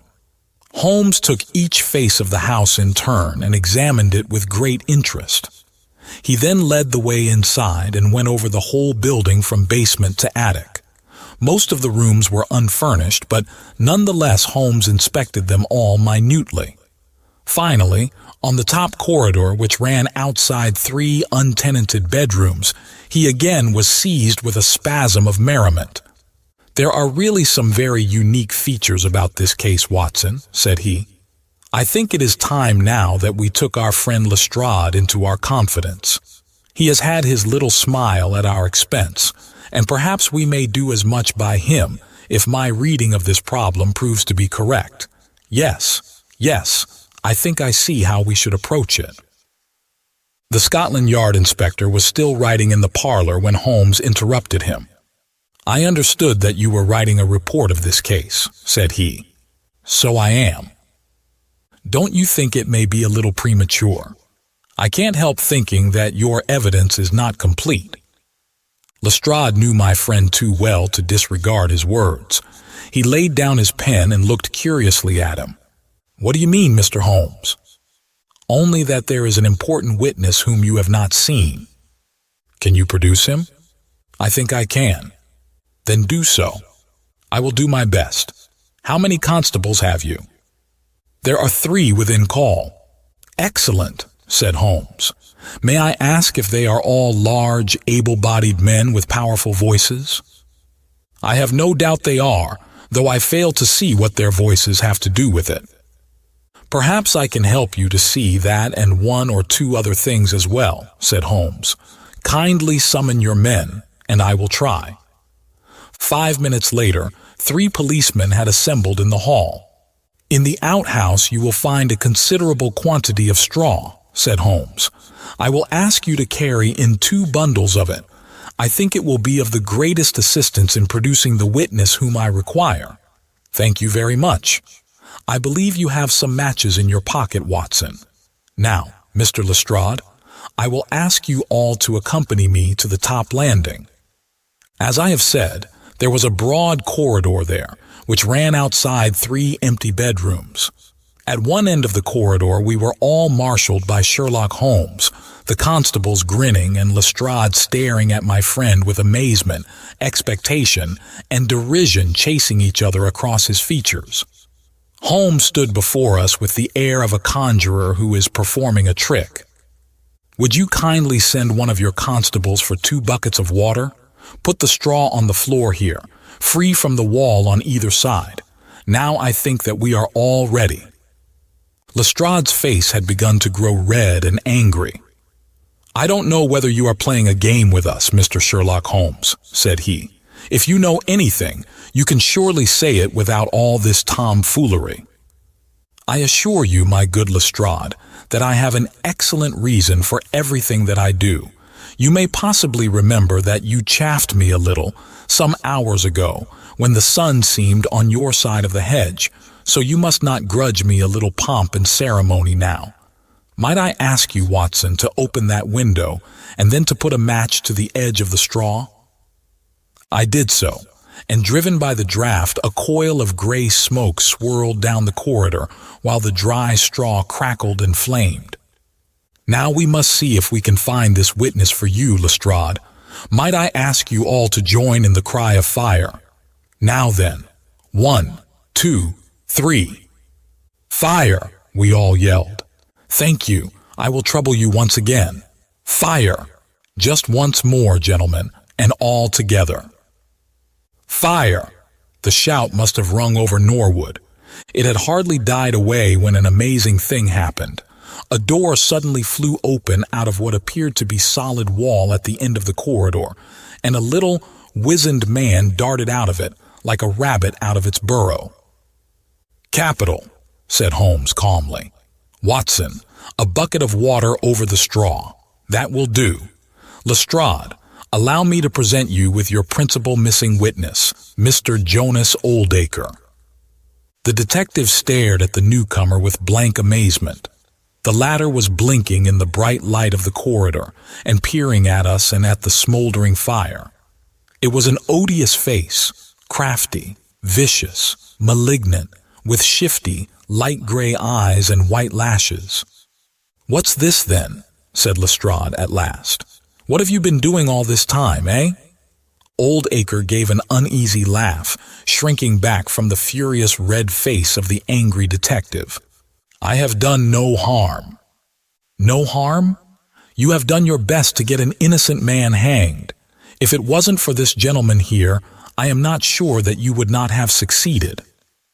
The wretched creature began to whimper. "I am sure, sir, it was only my practical joke." "Oh, a joke, was it? You won't find the laugh on your side, I promise you. Take him down and keep him in the sitting room until I come. Mr. Holmes," he continued when they had gone, "I could not speak before the constables, but I don't mind saying in the presence of Dr. Watson that this is the brightest thing that you have done yet, though it is a mystery to me how you did it. You have saved an innocent man's life, and you have prevented a very grave scandal which would have ruined my reputation in the force." Holmes smiled and clapped Lestrade upon the shoulder. "Instead of being ruined, my good sir, you will find that your reputation has been enormously enhanced. Just make a few alterations in that report which you were writing, and they will understand how hard it is to throw dust in the eyes of Inspector Lestrade." "And you don't want your name to appear?" "Not at all. The work is its own reward. Perhaps I shall get the credit also at some distant day, when I permit my zealous historian to lay out his foolscap once more. Eh, Watson? Well, now let us see where this rat has been lurking.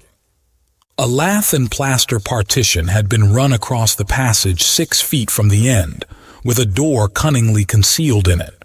It was lit within by slits under the eaves.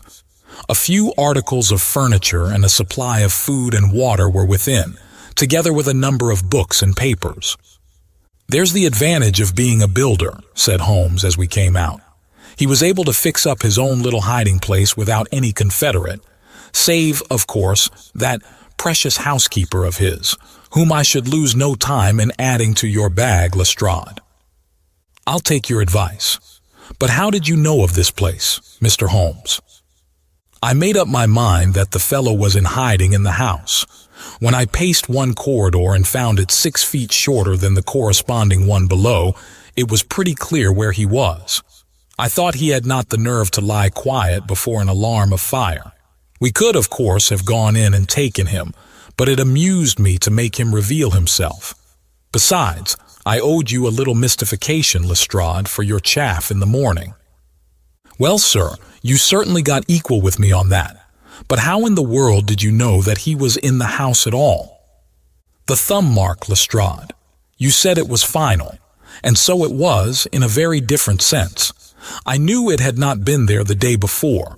I pay a good deal of attention to matters of detail, as you may have observed, and I had examined the hall and was sure that the wall was clear.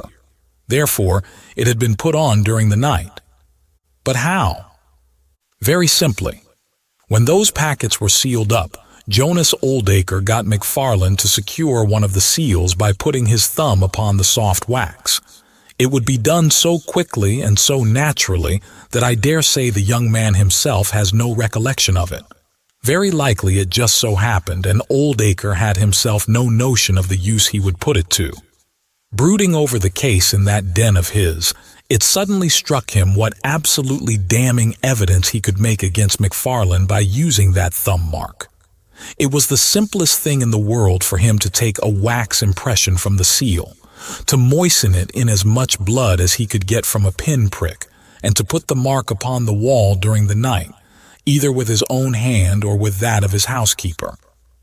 If you examine among those documents which he took with him into his retreat, I will lay you a wager that you find the seal with the thumb mark upon it." "Wonderful," said Lestrade. "Wonderful. It's all as clear as crystal, as you put it. But what is the object of this deep deception, Mr. Holmes?" It was amusing to me to see how the detective's overbearing manner had changed suddenly to that of a child asking questions of its teacher. "Well, I don't think that is very hard to explain. A very deep, malicious, vindictive person is the gentleman who is now waiting us downstairs. You know that he was once refused by McFarlane's mother. You don't. I told you that you should go to Blackheath first and Norwood afterwards. Well, this injury, as he would consider it, has rankled in his wicked, scheming brain, and all his life he has longed for vengeance, but never seen his chance. During the last year or two, things have gone against him, secret speculation, I think, and he finds himself in a bad way. He determines to swindle his creditors, and for this purpose he pays large checks to a certain Mr. Cornelius who is, I imagine, himself under another name. I have not traced these checks yet, but I have no doubt that they were banked under that name at some provincial town where Oldacre from time to time led a double existence.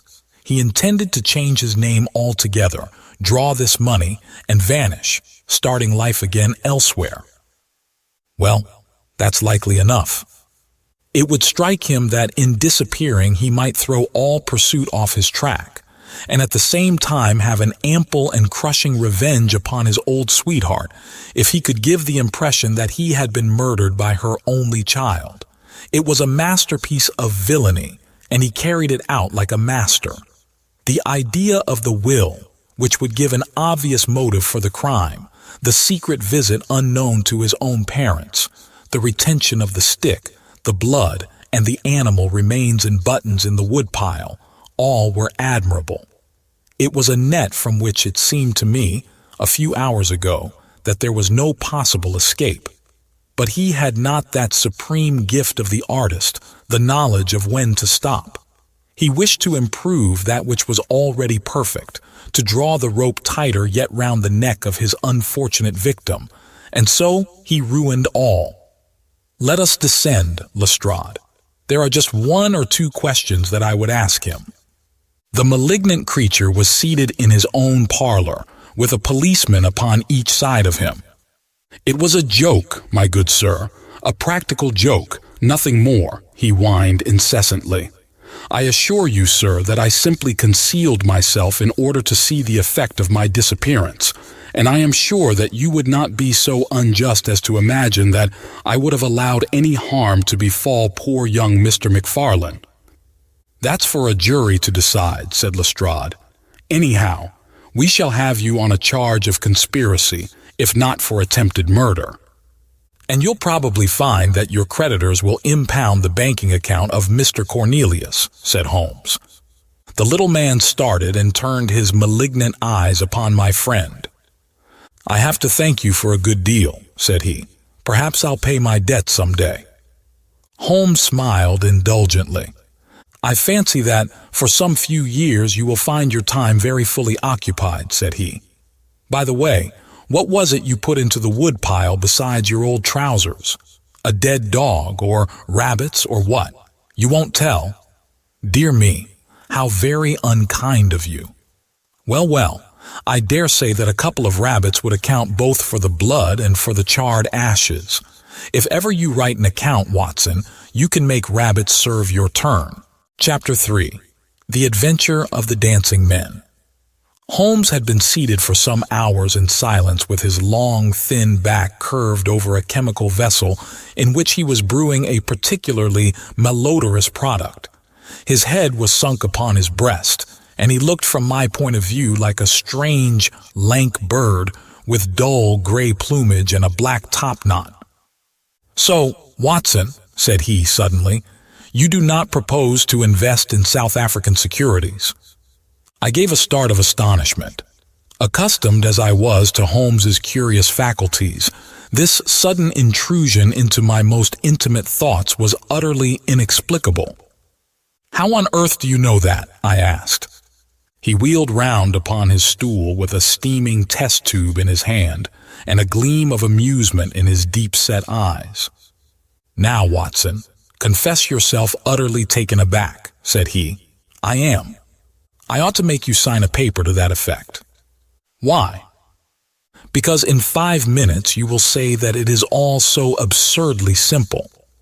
I am sure that I shall say nothing of the kind. You see, my dear Watson, he propped his test tube in the rack and began to lecture with the air of a professor addressing his class. It is not really difficult to construct a series of inferences, each dependent upon its predecessor and each simple in itself. If, after doing so, one simply knocks out all the central inferences and presents one's audience with the starting point and the conclusion, one may produce a startling, though possibly a meretricious effect. Now, it was not really difficult, by an inspection of the groove between your left forefinger and thumb, to feel sure that you did not propose to invest your small capital in the gold fields. I see no connection. Very likely not, but I can quickly show you a close connection. Here are the missing links of the very simple chain. 1. You had chalk between your left finger and thumb when you returned from the club last night. 2. You put chalk there when you played billiards, to steady the cue. 3. You never play billiards except with Thurston. 4. You told me, 4 weeks ago, that Thurston had an option on some South African property which would expire in a month, and which he desired you to share with him. 5. Your checkbook is locked in my drawer and you have not asked for the key. 6. You do not propose to invest your money in this manner. How absurdly simple, I cried. Quite so, said he, a little nettled, Every problem becomes very childish when once it is explained to you. Here is an unexplained one. See what you can make of that, friend Watson." He tossed a sheet of paper upon the table and turned once more to his chemical analysis. I looked with amazement at the absurd hieroglyphics upon the paper. "Why, Holmes, it is a child's drawing," I cried. "Oh, that's your idea. What else should it be?" "That is what Mr. Hilton Cubitt of Riding Thorpe Manor, Norfolk, is very anxious to know. This little conundrum came by the first post, and he was to follow by the next train. There's a ring at the bell, Watson. I should not be very much surprised if this were he."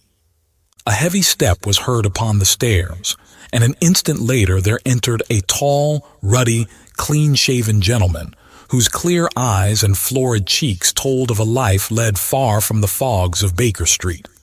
He seemed to bring a whiff of his strong, fresh, bracing East Coast air with him as he entered. Having shaken hands with each of us, he was about to sit down, when his eye rested upon the paper with the curious markings which I had just examined and left upon the table. "Well, Mr. Holmes, what do you make of these?" he cried. "They told me that you were fond of queer mysteries, and I don't think you can find a queerer one than that. I sent the paper on ahead, so that you might have time to study it before I came." "It is certainly rather a curious production," said Holmes. "At first sight it would appear to be some childish prank. It consists of a number of absurd little figures dancing across the paper upon which they are drawn. Why should you attribute any importance to so grotesque an object?" "I never should, Mr. Holmes, but my wife does. It is frightening her to death. She says nothing, but I can see terror in her eyes. That's why I want to sift the matter to the bottom." Holmes held up the paper so that the sunlight shone full upon it. It was a page torn from a notebook. The markings were done in pencil and ran in this way: A.M. here, Abe Slaney. Holmes examined it for some time, and then, folding it carefully up, he placed it in his pocketbook. "This promises to be a most interesting and unusual case," said he. "You gave me a few particulars in your letter, Mr. Hilton Cubitt, but I should be very much obliged if you would kindly go over it all again for the benefit of my friend, Dr. Watson." "I'm not much of a storyteller," said our visitor, nervously clasping and unclasping his great, strong hands. "You'll just ask me anything that I don't make clear. I'll begin at the time of my marriage last year, but I want to say first of all that, though I'm not a rich man, my people have been at Riding Thorpe for a matter of 5 centuries, and there is no better-known family in the county of Norfolk. Last year I came up to London for the Jubilee, and I stopped at a boarding house in Russell Square, because Parker, the vicar of our parish, was staying in it. There was an American young lady there. Patrick was the name, Elsie Patrick. In some way we became friends. Until before my month was up, I was as much in love as a man could be. We were quietly married at a registry office, and we returned to Norfolk a wedded couple.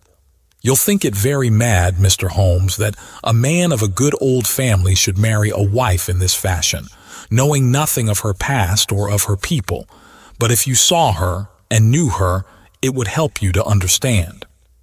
She was very straight about it, was Elsie. I can't say that she did not give me every chance of getting out of it if I wished to do so. "I have had some very disagreeable associations in my life," said she.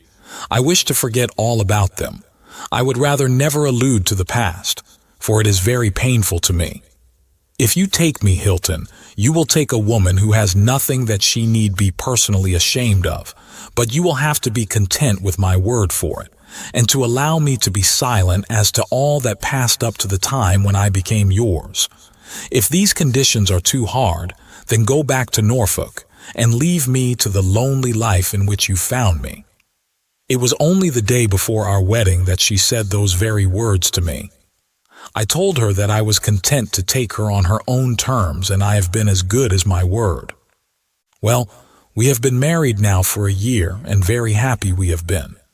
But about a month ago, at the end of June, I saw for the first time signs of trouble. One day, My wife received a letter from America. I saw the American stamp. She turned deadly white, read the letter, and threw it into the fire.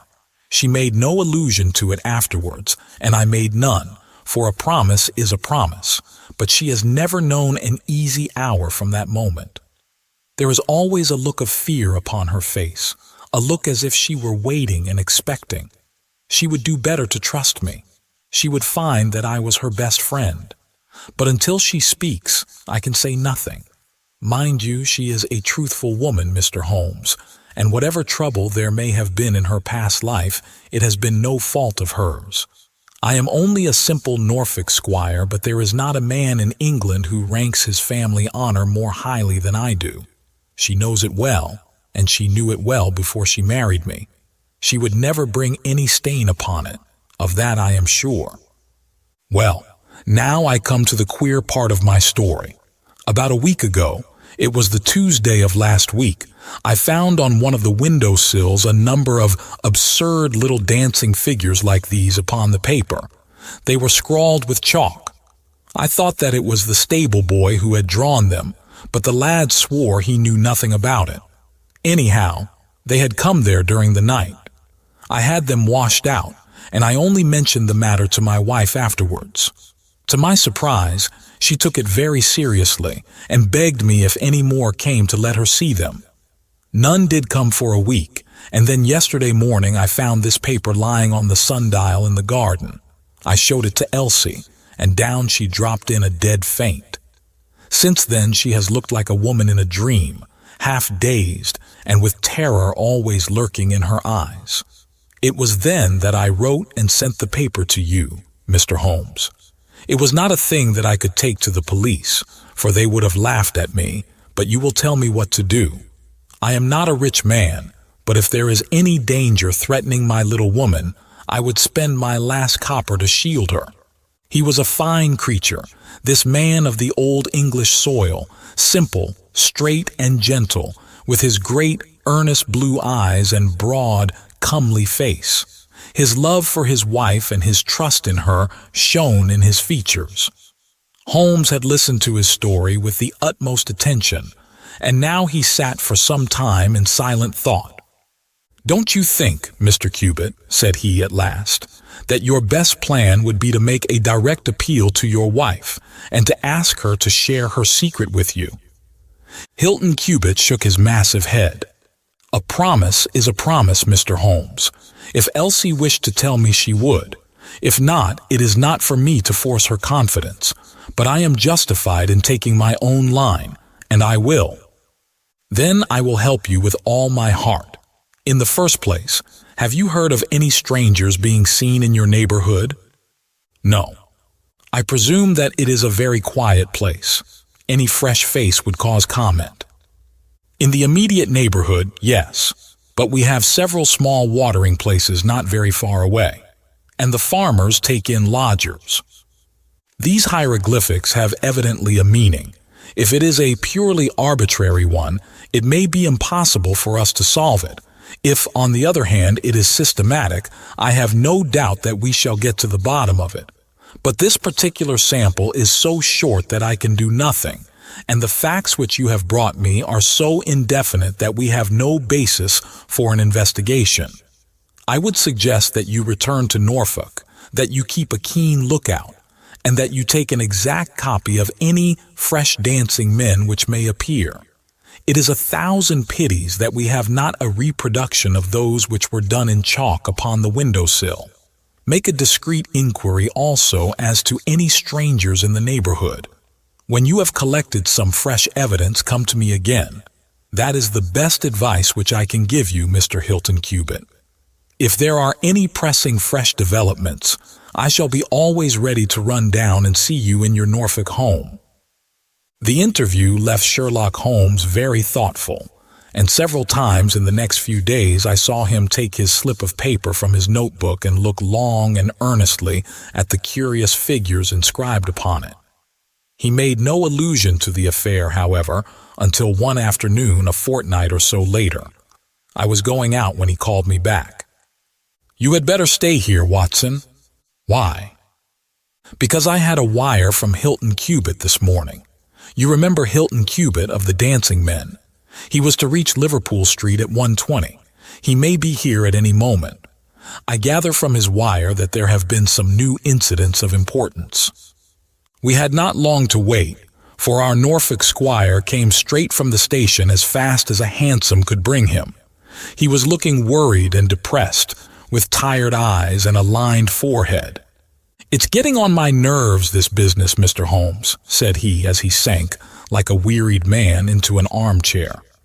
"It's bad enough to feel that you are surrounded by unseen, unknown folk who have some kind of design upon you, but when, in addition to that, you know that it is just killing your wife by inches, then it becomes as much as flesh and blood can endure. She's wearing away under it, just wearing away before my eyes." "Has she said anything yet?" "No, Mr. Holmes, she has not. And yet there have been times when the poor girl has wanted to speak, and yet could not quite bring herself to take the plunge. I have tried to help her, but I dare say I did it clumsily and scared her from it. She has spoken about my old family and our reputation in the county and our pride and our unsullied honor, and I always felt it was leading to the point, but somehow it turned off before we got there." "But you have found out something for yourself?" "A good deal, Mr. Holmes. I have several fresh Dancing Men pictures for you to examine, and what is more important, I have seen the fellow." "What? The man who draws them?" "Yes, I saw him at his work, but I will tell you everything in order. When I got back after my visit to you, the very first thing I saw next morning was a fresh crop of dancing men. They had been drawn in chalk upon the black wooden door of the tool house, which stands beside the lawn in full view of the front windows. I took an exact copy, and here it is." He unfolded a paper and laid it upon the table. "Here is a copy of the hieroglyphics. At El Reges." "Excellent," said Holmes. "Excellent. Pray continue." When I had taken the copy, I rubbed out the marks, but 2 mornings later a fresh inscription had appeared. I have a copy of it here. Come, Elsie. Holmes rubbed his hands and chuckled with delight. "Our material is rapidly accumulating," said he. 3 days later a message was left scrawled upon paper and placed under a pebble upon the sundial. Here it is. The characters are, as you see, exactly the same as the last one. After that I determined to lie in wait, so I got out my revolver and I sat up in my study, which overlooks the lawn and garden. About 2 in the morning I was seated by the window, all being dark save for the moonlight outside, when I heard steps behind me, and there was my wife in her dressing gown. She implored me to come to bed. I told her frankly that I wished to see who it was who played such absurd tricks upon us. She answered that it was some senseless practical joke, and that I should not take any notice of it. "If it really annoys you, Hilton, we might go and travel, you and I, and so avoid this nuisance." "What, be driven out of our own house by a practical joker?" said I. "Why, we should have the whole county laughing at us." "Well, come to bed," said she, "and we can discuss it in the morning." Suddenly, as she spoke, I saw her white face grow whiter yet in the moonlight, and her hand tightened upon my shoulder. Something was moving in the shadow of the tool house. I saw a dark, creeping figure which crawled round the corner and squatted in front of the door.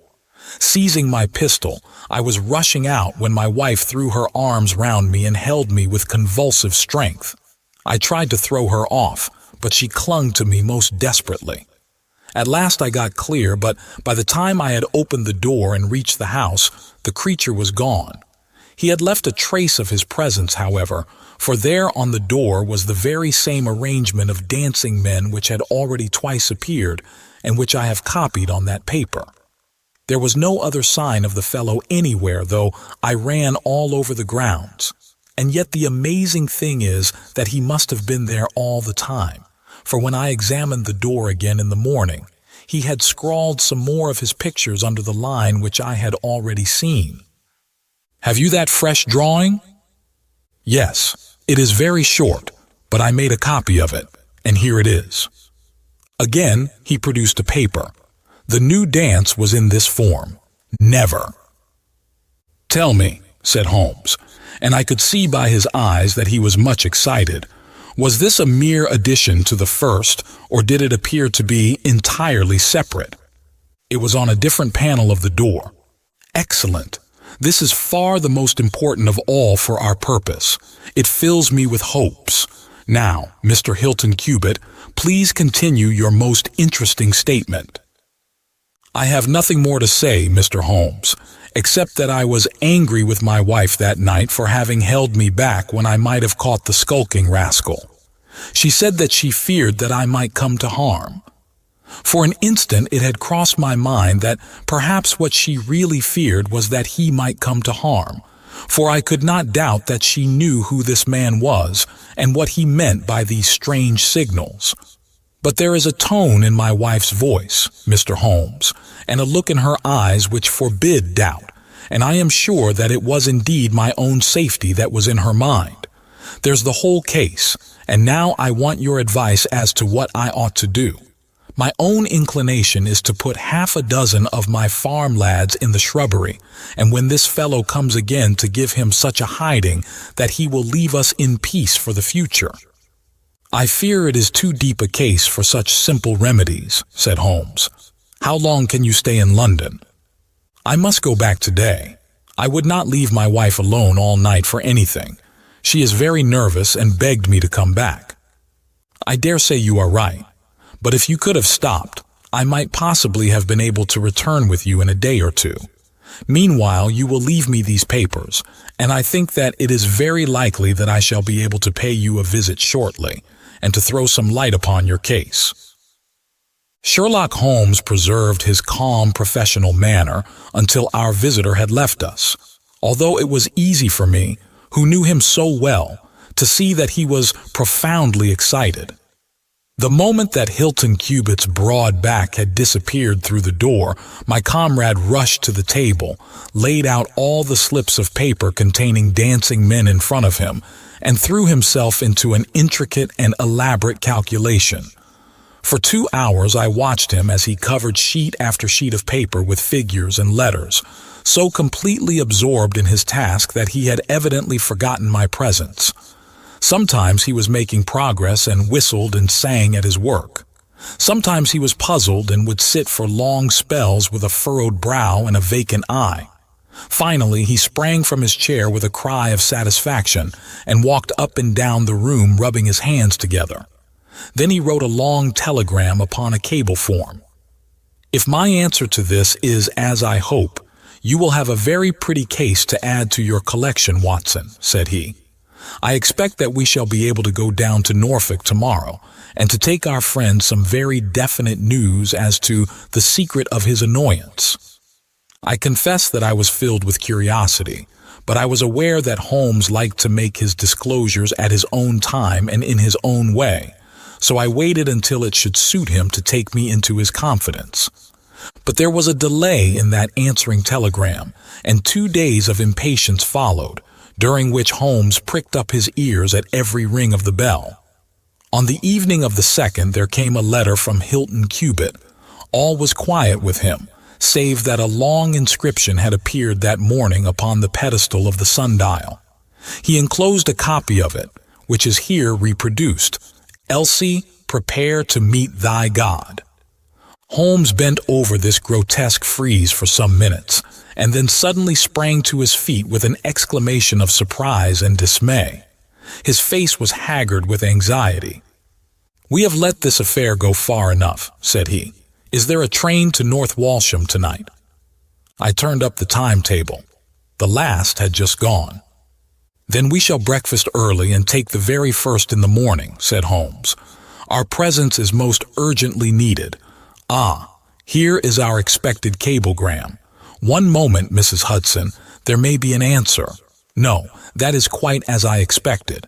This message makes it even more essential that we should not lose an hour in letting Hilton Cubitt know how matters stand, for it is a singular and a dangerous web in which our simple Norfolk squire is entangled." So indeed it proved, And as I come to the dark conclusion of a story which had seemed to me to be only childish and bizarre, I experience once again the dismay and horror with which I was filled. Would that I had some brighter ending to communicate to my readers, but these are the chronicles of fact, and I must follow to their dark crisis the strange chain of events which for some days made riding Thorpe Manor a household word through the length and breadth of England. We had hardly alighted at North Walsham and mentioned the name of our destination when the station master hurried towards us. "I suppose that you are the detectives from London," said he. A look of annoyance passed over Holmes's face. "What makes you think such a thing?" "Because Inspector Martin from Norwich has just passed through. But maybe you are the surgeons. She's not dead, or wasn't by last accounts. You may be in time to save her yet, though it be for the gallows." Holmes's brow was dark with anxiety.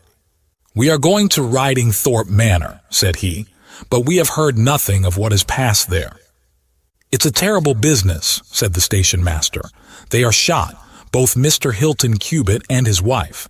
She shot him and then herself, so the servants say. He's dead and her life is despaired of. Dear, dear, one of the oldest families in the county of Norfolk, and one of the most honored." Without a word, Holmes hurried to a carriage, and during the long 7 miles drive, he never opened his mouth. Seldom have I seen him so utterly despondent. He had been uneasy during all our journey from town, and I had observed that he had turned over the morning papers with anxious attention, but now this sudden realization of his worst fears left him in a blank melancholy. He leaned back in his seat, lost in gloomy speculation. Yet there was much around to interest us, for we were passing through as singular a countryside as any in England, where a few scattered cottages represented the population of today, while on every hand enormous square-towered churches bristled up from the flat green landscape and told of the glory and prosperity of old East Anglia. At last the violet rim of the German Ocean appeared over the green edge of the Norfolk coast, and the driver pointed with his whip to 2 old brick and timber gables which projected from a grove of trees. "That's Riding Thorpe Manor," said he. As we drove up to the porticoed front door, I observed in front of it, beside the tennis lawn, the black tool house and the pedestaled sundial with which we had such strange associations. A dapper little man with a quick, alert manner and a waxed mustache had just descended from a high dog cart. He introduced himself as Inspector Martin of the Norfolk Constabulary, and he was considerably astonished when he heard the name of my companion. "Why, Mr. Holmes, the crime was only committed at 3 this morning. How could you hear of it in London and get to the spot as soon as I?" "I anticipated it. I came in the hope of preventing it." "Then you must have important evidence of which we are ignorant, for they were said to be a most united couple." "I have only the evidence of the dancing men," said Holmes. "I will explain the matter to you later. Meanwhile, since it is too late to prevent this tragedy, I am very anxious that I should use the knowledge which I possess in order to ensure that justice be done. Will you associate me in your investigation, or will you prefer that I should act independently?" "I should be proud to feel that we were acting together, Mr. Holmes," said the inspector earnestly. "In that case, I should be glad to hear the evidence and to examine the premises without an instant of unnecessary delay." Inspector Martin had the good sense to allow my friend to do things in his own fashion, and contented himself with carefully noting the results. The local surgeon, an old, white-haired man, had just come down from Mrs. Hilton Cubitt's room, and he reported that her injuries were serious, but not necessarily fatal. The bullet had passed through the front of her brain, and it would probably be some time before she could regain consciousness. On the question of whether she had been shot or had shot herself, he would not venture to express any decided opinion. Certainly the bullet had been discharged at very close quarters. There was only the one pistol found in the room, 2 barrels of which had been emptied. Mr. Hilton Cubitt had been shot through the heart. It was equally conceivable that he had shot her and then himself, or that she had been the criminal, for the revolver lay upon the floor midway between them. "Has he been moved?" asked Holmes. "We have moved nothing except the lady. We could not leave her lying wounded upon the floor." "How long have you been here, doctor?" "Since 4 o'clock. "Anyone else?" "Yes, the constable here." "And you have touched nothing?" "Nothing." "You have acted with great discretion. Who sent for you?" "The housemaid, Saunders." "Was it she who gave the alarm?" "She and Mrs. King, the cook." "Where are they now?" "In the kitchen, I believe." "Then I think we had better hear their story at once." The old hall, oak-paneled and high-windowed, had been turned into a court of investigation. Holmes sat in a great old-fashioned chair, his inexorable eyes gleaming out of his haggard face. I could read in them a set purpose to devote his life to this quest until the client whom he had failed to save should at last be avenged. The trim Inspector Martin, the old gray-headed country doctor, myself, and a stolid village policeman made up the rest of that strange company. The two women told their story clearly enough. They had been aroused from their sleep by the sound of an explosion, which had been followed a minute later by a second one. They slept in adjoining rooms, and Mrs. King had rushed into Saunders. Together they had descended the stairs. The door of the study was open, and a candle was burning upon the table. Their master lay upon his face in the center of the room. He was quite dead. Near the window his wife was crouching, her head leaning against the wall. She was horribly wounded, and the side of her face was red with blood. She breathed heavily, but was incapable of saying anything. The passage, as well as the room, was full of smoke and the smell of powder. The window was certainly shut and fastened upon the inside. Both women were positive upon the point. They had at once sent for the doctor and for the constable. Then, with the aid of the groom and the stable boy, they had conveyed their injured mistress to her room. Both she and her husband had occupied the bed. She was clad in her dress, he in his dressing gown, over his night clothes. Nothing had been moved in the study. So far as they knew, there had never been any quarrel between husband and wife. They had always looked upon them as a very united couple. These were the main points of the servants' evidence. In answer to Inspector Martin, they were clear that every door was fastened upon the inside, and that no one could have escaped from the house. In answer to Holmes, they both remembered that they were conscious of the smell of powder from the moment that they ran out of their rooms upon the top floor. "I commend that fact very carefully to your attention," said Holmes to his professional colleague. "And now I think that we are in a position to undertake a thorough examination of the room." The study proved to be a small chamber, lined on 3 sides with books, and with a writing table facing an ordinary window, which looked out upon the garden. Our first attention was given to the body of the unfortunate squire, whose huge frame lay stretched across the room. His disordered dress showed that he had been hastily aroused from sleep. The bullet had been fired at him from the front, and had remained in his body after penetrating the heart. His death had certainly been instantaneous and painless. There was no powder marking either upon his dressing gown or on his hands. According to the country surgeon, the lady had stains upon her face, but none upon her hand. "The absence of the latter means nothing, though its presence may mean everything," said Holmes.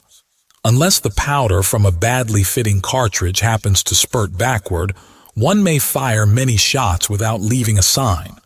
I would suggest that Mr. Cubitt's body may now be removed. I suppose, doctor, you have not recovered the bullet which wounded the lady. A serious operation will be necessary before that can be done, but there are still 4 cartridges in the revolver. 2 have been fired and 2 wounds inflicted, so that each bullet can be accounted for." "So it would seem," said Holmes. "Perhaps you can account also for the bullet which has so obviously struck the edge of the window."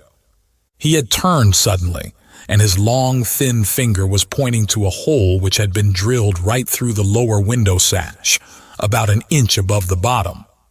"By George!" cried the inspector. "However did you see that?" "Because I looked for it." "Wonderful," said the country doctor. "You are certainly right, sir. Then a third shot has been fired, and therefore a third person must have been present. But who could that have been, and how could he have got away?" "That is the problem which we are now about to solve," said Sherlock Holmes. "You remember, Inspector Martin, when the servants said that on leaving their room they were at once conscious of a smell of powder, I remarked that the point was an extremely important one."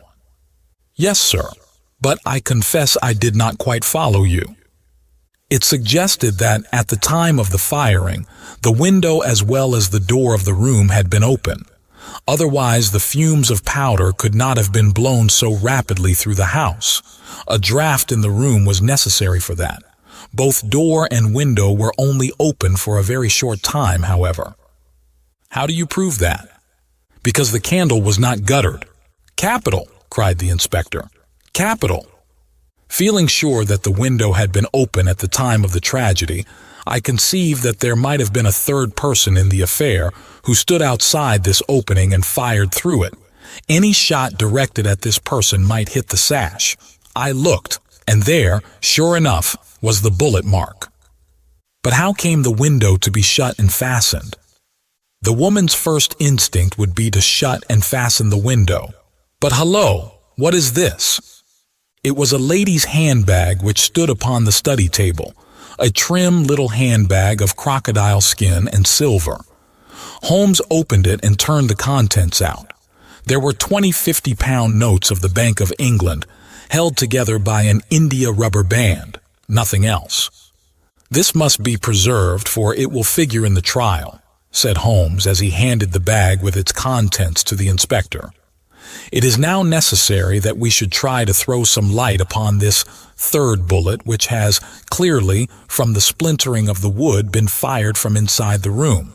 I should like to see Mrs. King, the cook, again. You said, Mrs. King, that you were awakened by a loud explosion. When you said that, did you mean that it seemed to you to be louder than the second one?" "Well, sir, it wakened me from my sleep, so it is hard to judge, but it did seem very loud." "You don't think that it might have been two shots fired almost at the same instant?" "I am sure I couldn't say, sir. I believe that it was undoubtedly so.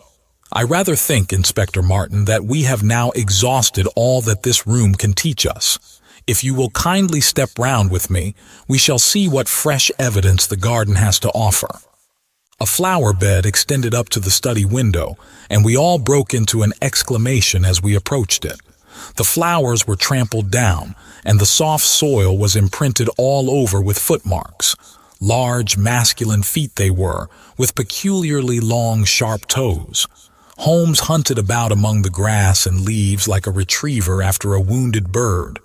Then, with a cry of satisfaction, he bent forward and picked up a little brazen cylinder.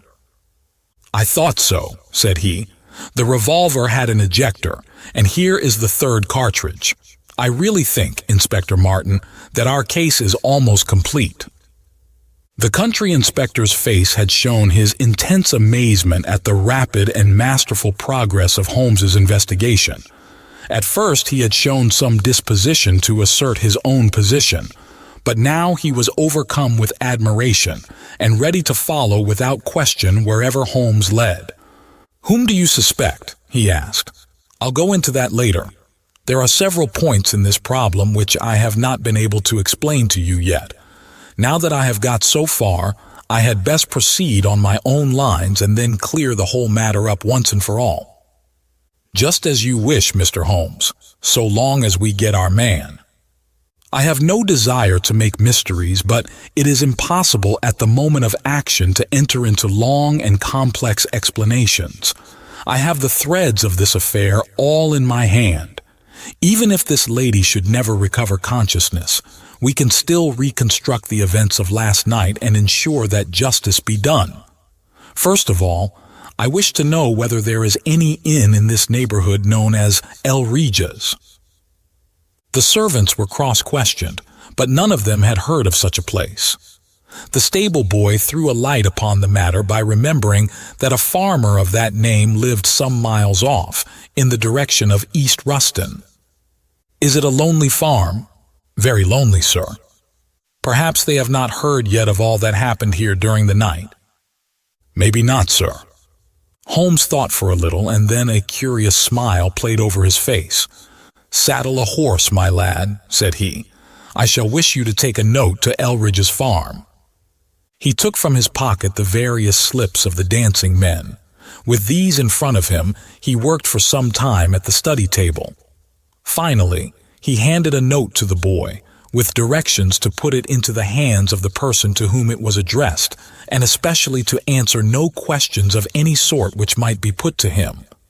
I saw the outside of the note, addressed in straggling, irregular characters, very unlike Holmes's usual precise hand. It was consigned to Mr. Abe Slaney, Elridge's farm, East Ruston, Norfolk. "I think, Inspector," Holmes remarked, "that you would do well to telegraph for an escort, as, if my calculations prove to be correct, you may have a particularly dangerous prisoner to convey to the county jail. The boy who takes this note could no doubt forward your telegram.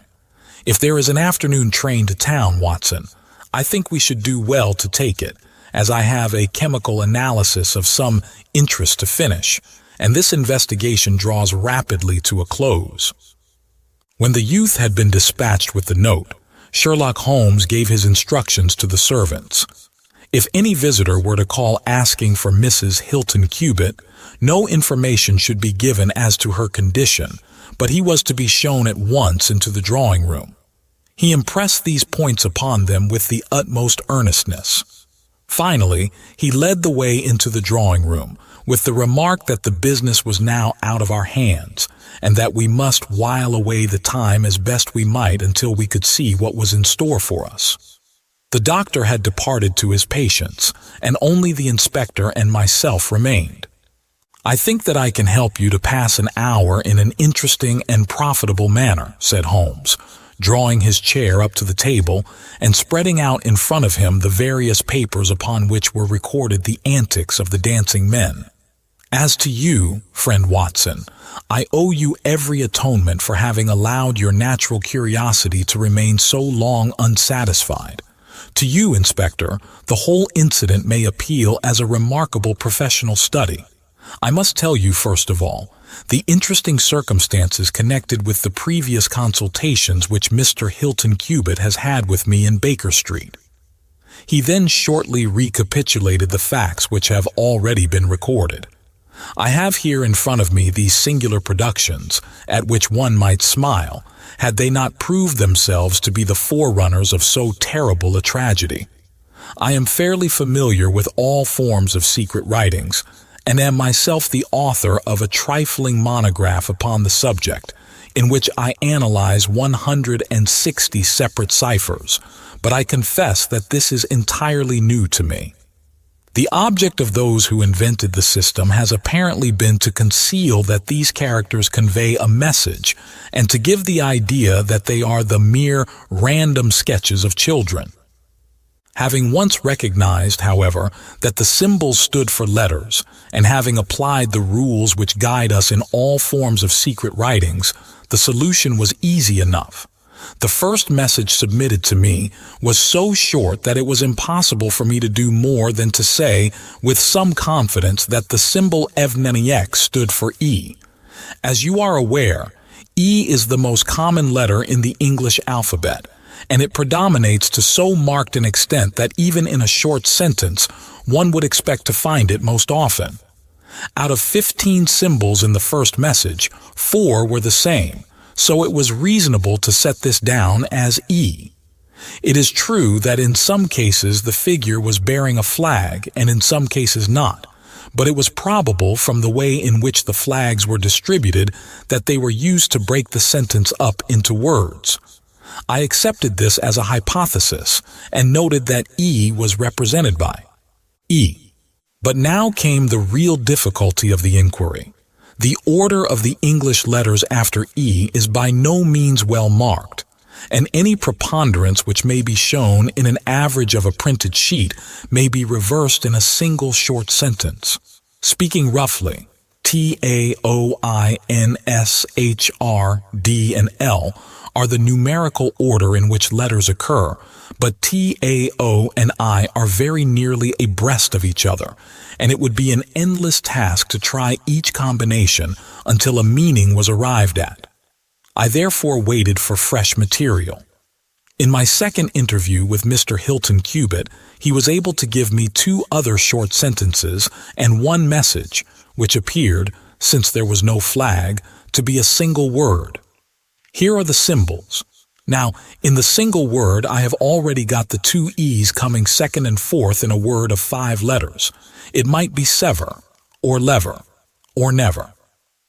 There can be no question that the latter as a reply to an appeal is far the most probable, and the circumstances pointed to its being a reply written by the lady. Accepting it as correct, we are now able to say that the symbols stand respectively for N, V, and R, NVR. Even now I was in considerable difficulty, but a happy thought put me in possession of several other letters. It occurred to me that if these appeals came, as I expected, from someone who had been intimate with the lady in her early life, a combination which contained 2 E's with 3 letters between might very well stand for the name Elsie. On examination, I found that such a combination formed the termination of the message, which was 3 times repeated. It was certainly some appeal to Elsie. In this way I had got my L, S, and I. But what appeal could it be? There were only 4 letters in the word which preceded Elsie, and it ended in E. Surely the word must be come. I tried all other 4 letters ending in E, but could find none to fit the case. So now I was in possession of C, O, and M, and I was in a position to attack the first message once more, dividing it into words and putting dots for each symbol which was still unknown. So treated, it worked out in this fashion: M, ear, E, S, L, and E. Now the first letter can only be A, which is a most useful discovery, since it occurs no fewer than 3 times in this short sentence, and the H is also apparent in the second word. Now it becomes am here A.E. slain, or filling in the obvious vacancies in the name, am here Abe Slaney. I had so many letters now that I could proceed with considerable confidence to the second message, which worked out in this fashion: A. Elry, E.S. Here I could only make sense by putting T and G for the missing letters, and supposing that the name was that of some house or inn at which the writer was staying. Inspector Martin and I had listened with the utmost interest to the full and clear account of how my friend had produced results which had led to so complete a command over our difficulties. "What did you do then, sir?" asked the inspector. I had every reason to suppose that this Abe Slaney was an American, since Abe is an American contraction, and since a letter from America had been the starting point of all the trouble. I had also every cause to think that there was some criminal secret in the matter. The lady's allusions to her past, and her refusal to take her husband into her confidence, both pointed in that direction. I therefore cabled to my friend Wilson Hargreave of the New York Police Bureau, who has more than once made use of my knowledge of London crime. I asked him whether the name of Abe Slaney was known to him. Here is his reply: the most dangerous crook in Chicago. On the very evening upon which I had his answer, Hilton Cubitt sent me the last message from Slaney. Working with known letters, it took this form: Elsie. Re. Are to meet thy go. The addition of a P and a D completed a message which showed me that the rascal was proceeding from persuasion to threats, and my knowledge of the crooks of Chicago prepared me to find that he might very rapidly put his words into action. I at once came to Norfolk with my friend and colleague Dr. Watson, but, unhappily, only in time to find that the worst had already occurred. "It is a privilege to be associated with you in the handling of a case," said the inspector warmly. "You will excuse me, however, if I speak frankly to you. You are only answerable to yourself, but I have to answer to my superiors.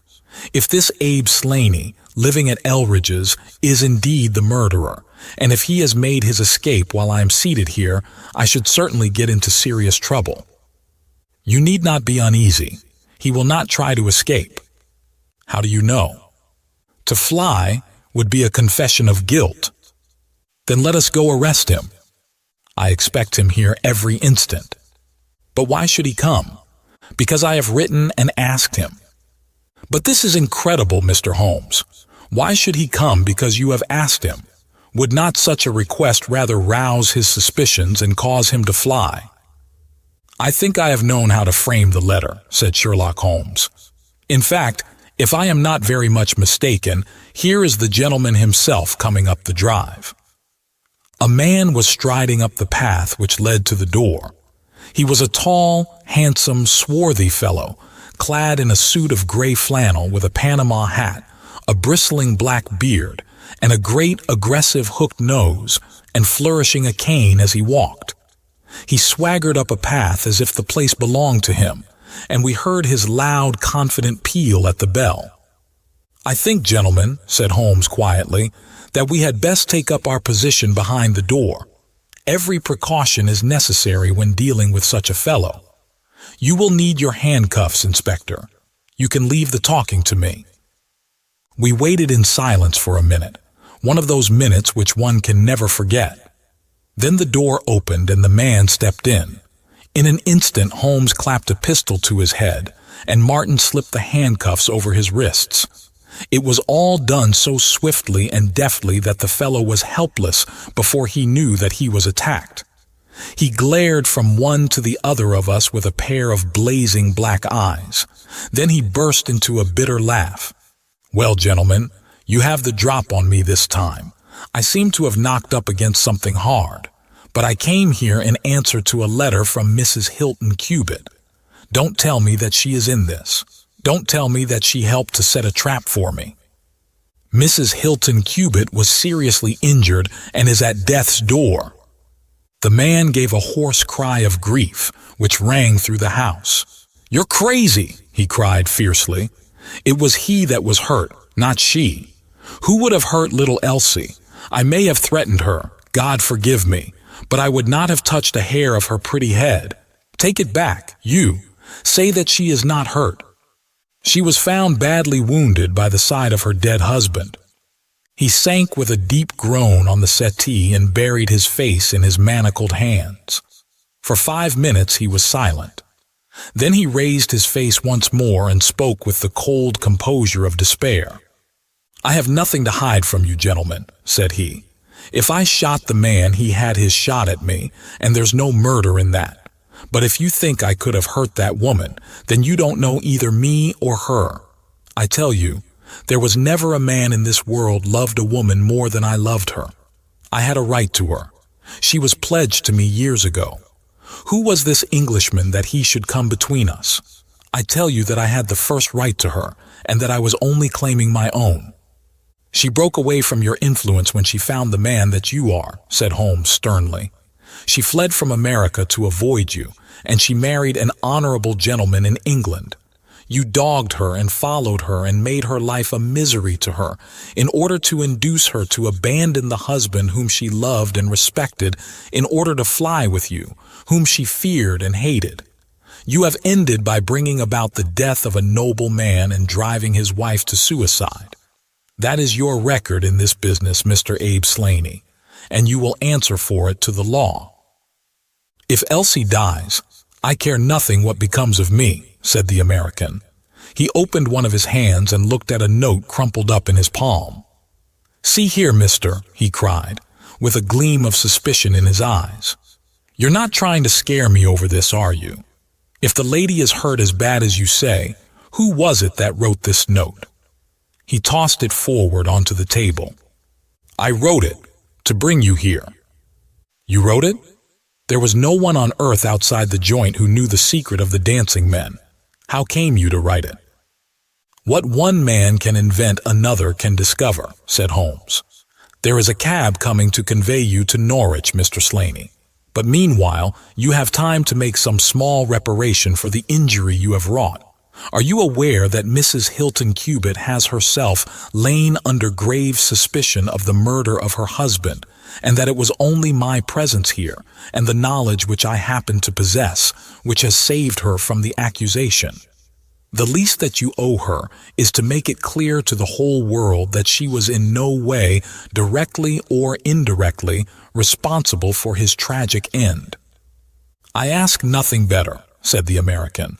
"I guess the very best case I can make for myself is the absolute naked truth." "It is my duty to warn you that it will be used against you," cried the inspector, with the magnificent fair play of the British criminal law. Slaney shrugged his shoulders. "I'll chance that," said he. "First of all, I want you gentlemen to understand that I have known this lady since she was a child. There were 7 of us in a gang in Chicago, and Elsie's father was the boss of the joint. He was a clever man, was old Patrick. It was he who invented that writing, which would pass as a child's scrawl unless you just happened to have the key to it. Well, Elsie learned some of our ways, but she couldn't stand the business, and she had a bit of honest money of her own, so she gave us all the slip and got away to London. She had been engaged to me, and she would have married me, I believe, if I had taken over another profession, but she would have nothing to do with anything on the cross. It was only after her marriage to this Englishman that I was able to find out where she was. I wrote to her, but got no answer. After that I came over, and, as letters were no use, I put my messages where she could read them. Well, I have been here a month now. I lived in that farm, where I had a room down below and could get in and out every night and no one the wiser. I tried all I could to coax Elsie away. I knew that she read the messages, for once she wrote an answer under one of them. Then my temper got the better of me, and I began to threaten her. She sent me a letter then, imploring me to go away, and saying that it would break her heart if any scandal should come upon her husband. She said that she would come down when her husband was asleep at 3 in the morning and speak with me through the end window if I would go away afterwards and leave her in peace. She came down and brought money with her, trying to bribe me to go. This made me mad, and I caught her arm and tried to pull her through the window. At that moment in rushed the husband with his revolver in his hand. Elsie had sunk down upon the floor, and we were face to face. I was healed also, and I held up my gun to scare him off and let me get away. He fired and missed me. I pulled off almost at the same instant, and down he dropped. I made away across the garden, and as I went I heard the window shut behind me. That's God's truth, gentlemen, every word of it. And I heard no more about it until that lad came riding up with a note which made me walk in here like a jay and give myself into your hands." A cab had driven up whilst the American had been talking. 2 uniformed policemen sat inside. Inspector Martin rose and touched his prisoner on the shoulder. "It is time for us to go." "Can I see her first?" "No, she is not conscious. Mr. Sherlock Holmes, I only hope that if ever again I have an important case, I shall have the good fortune to have you by my side." We stood at the window and watched the cab drive away. As I turned back, my eye caught the pellet of paper which the prisoner had tossed upon the table. It was the note with which Holmes had decoyed him.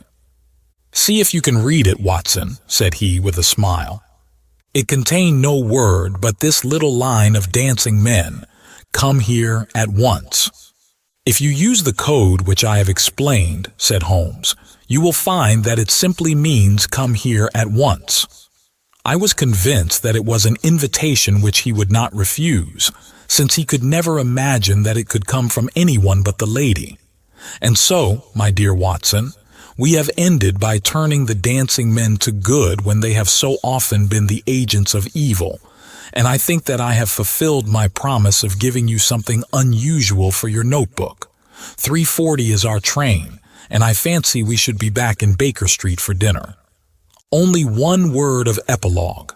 The American, Abe Slaney, was condemned to death at the Winter Assizes at Norwich, but his penalty was changed to penal servitude in consideration of mitigating circumstances and the certainty that Hilton Cubitt had fired the first shot. Of Mrs. Hilton Cubitt, I only know that I have heard she recovered entirely and that she still remains a widow, devoting her whole life to the care of the poor and to the administration of her husband's estate.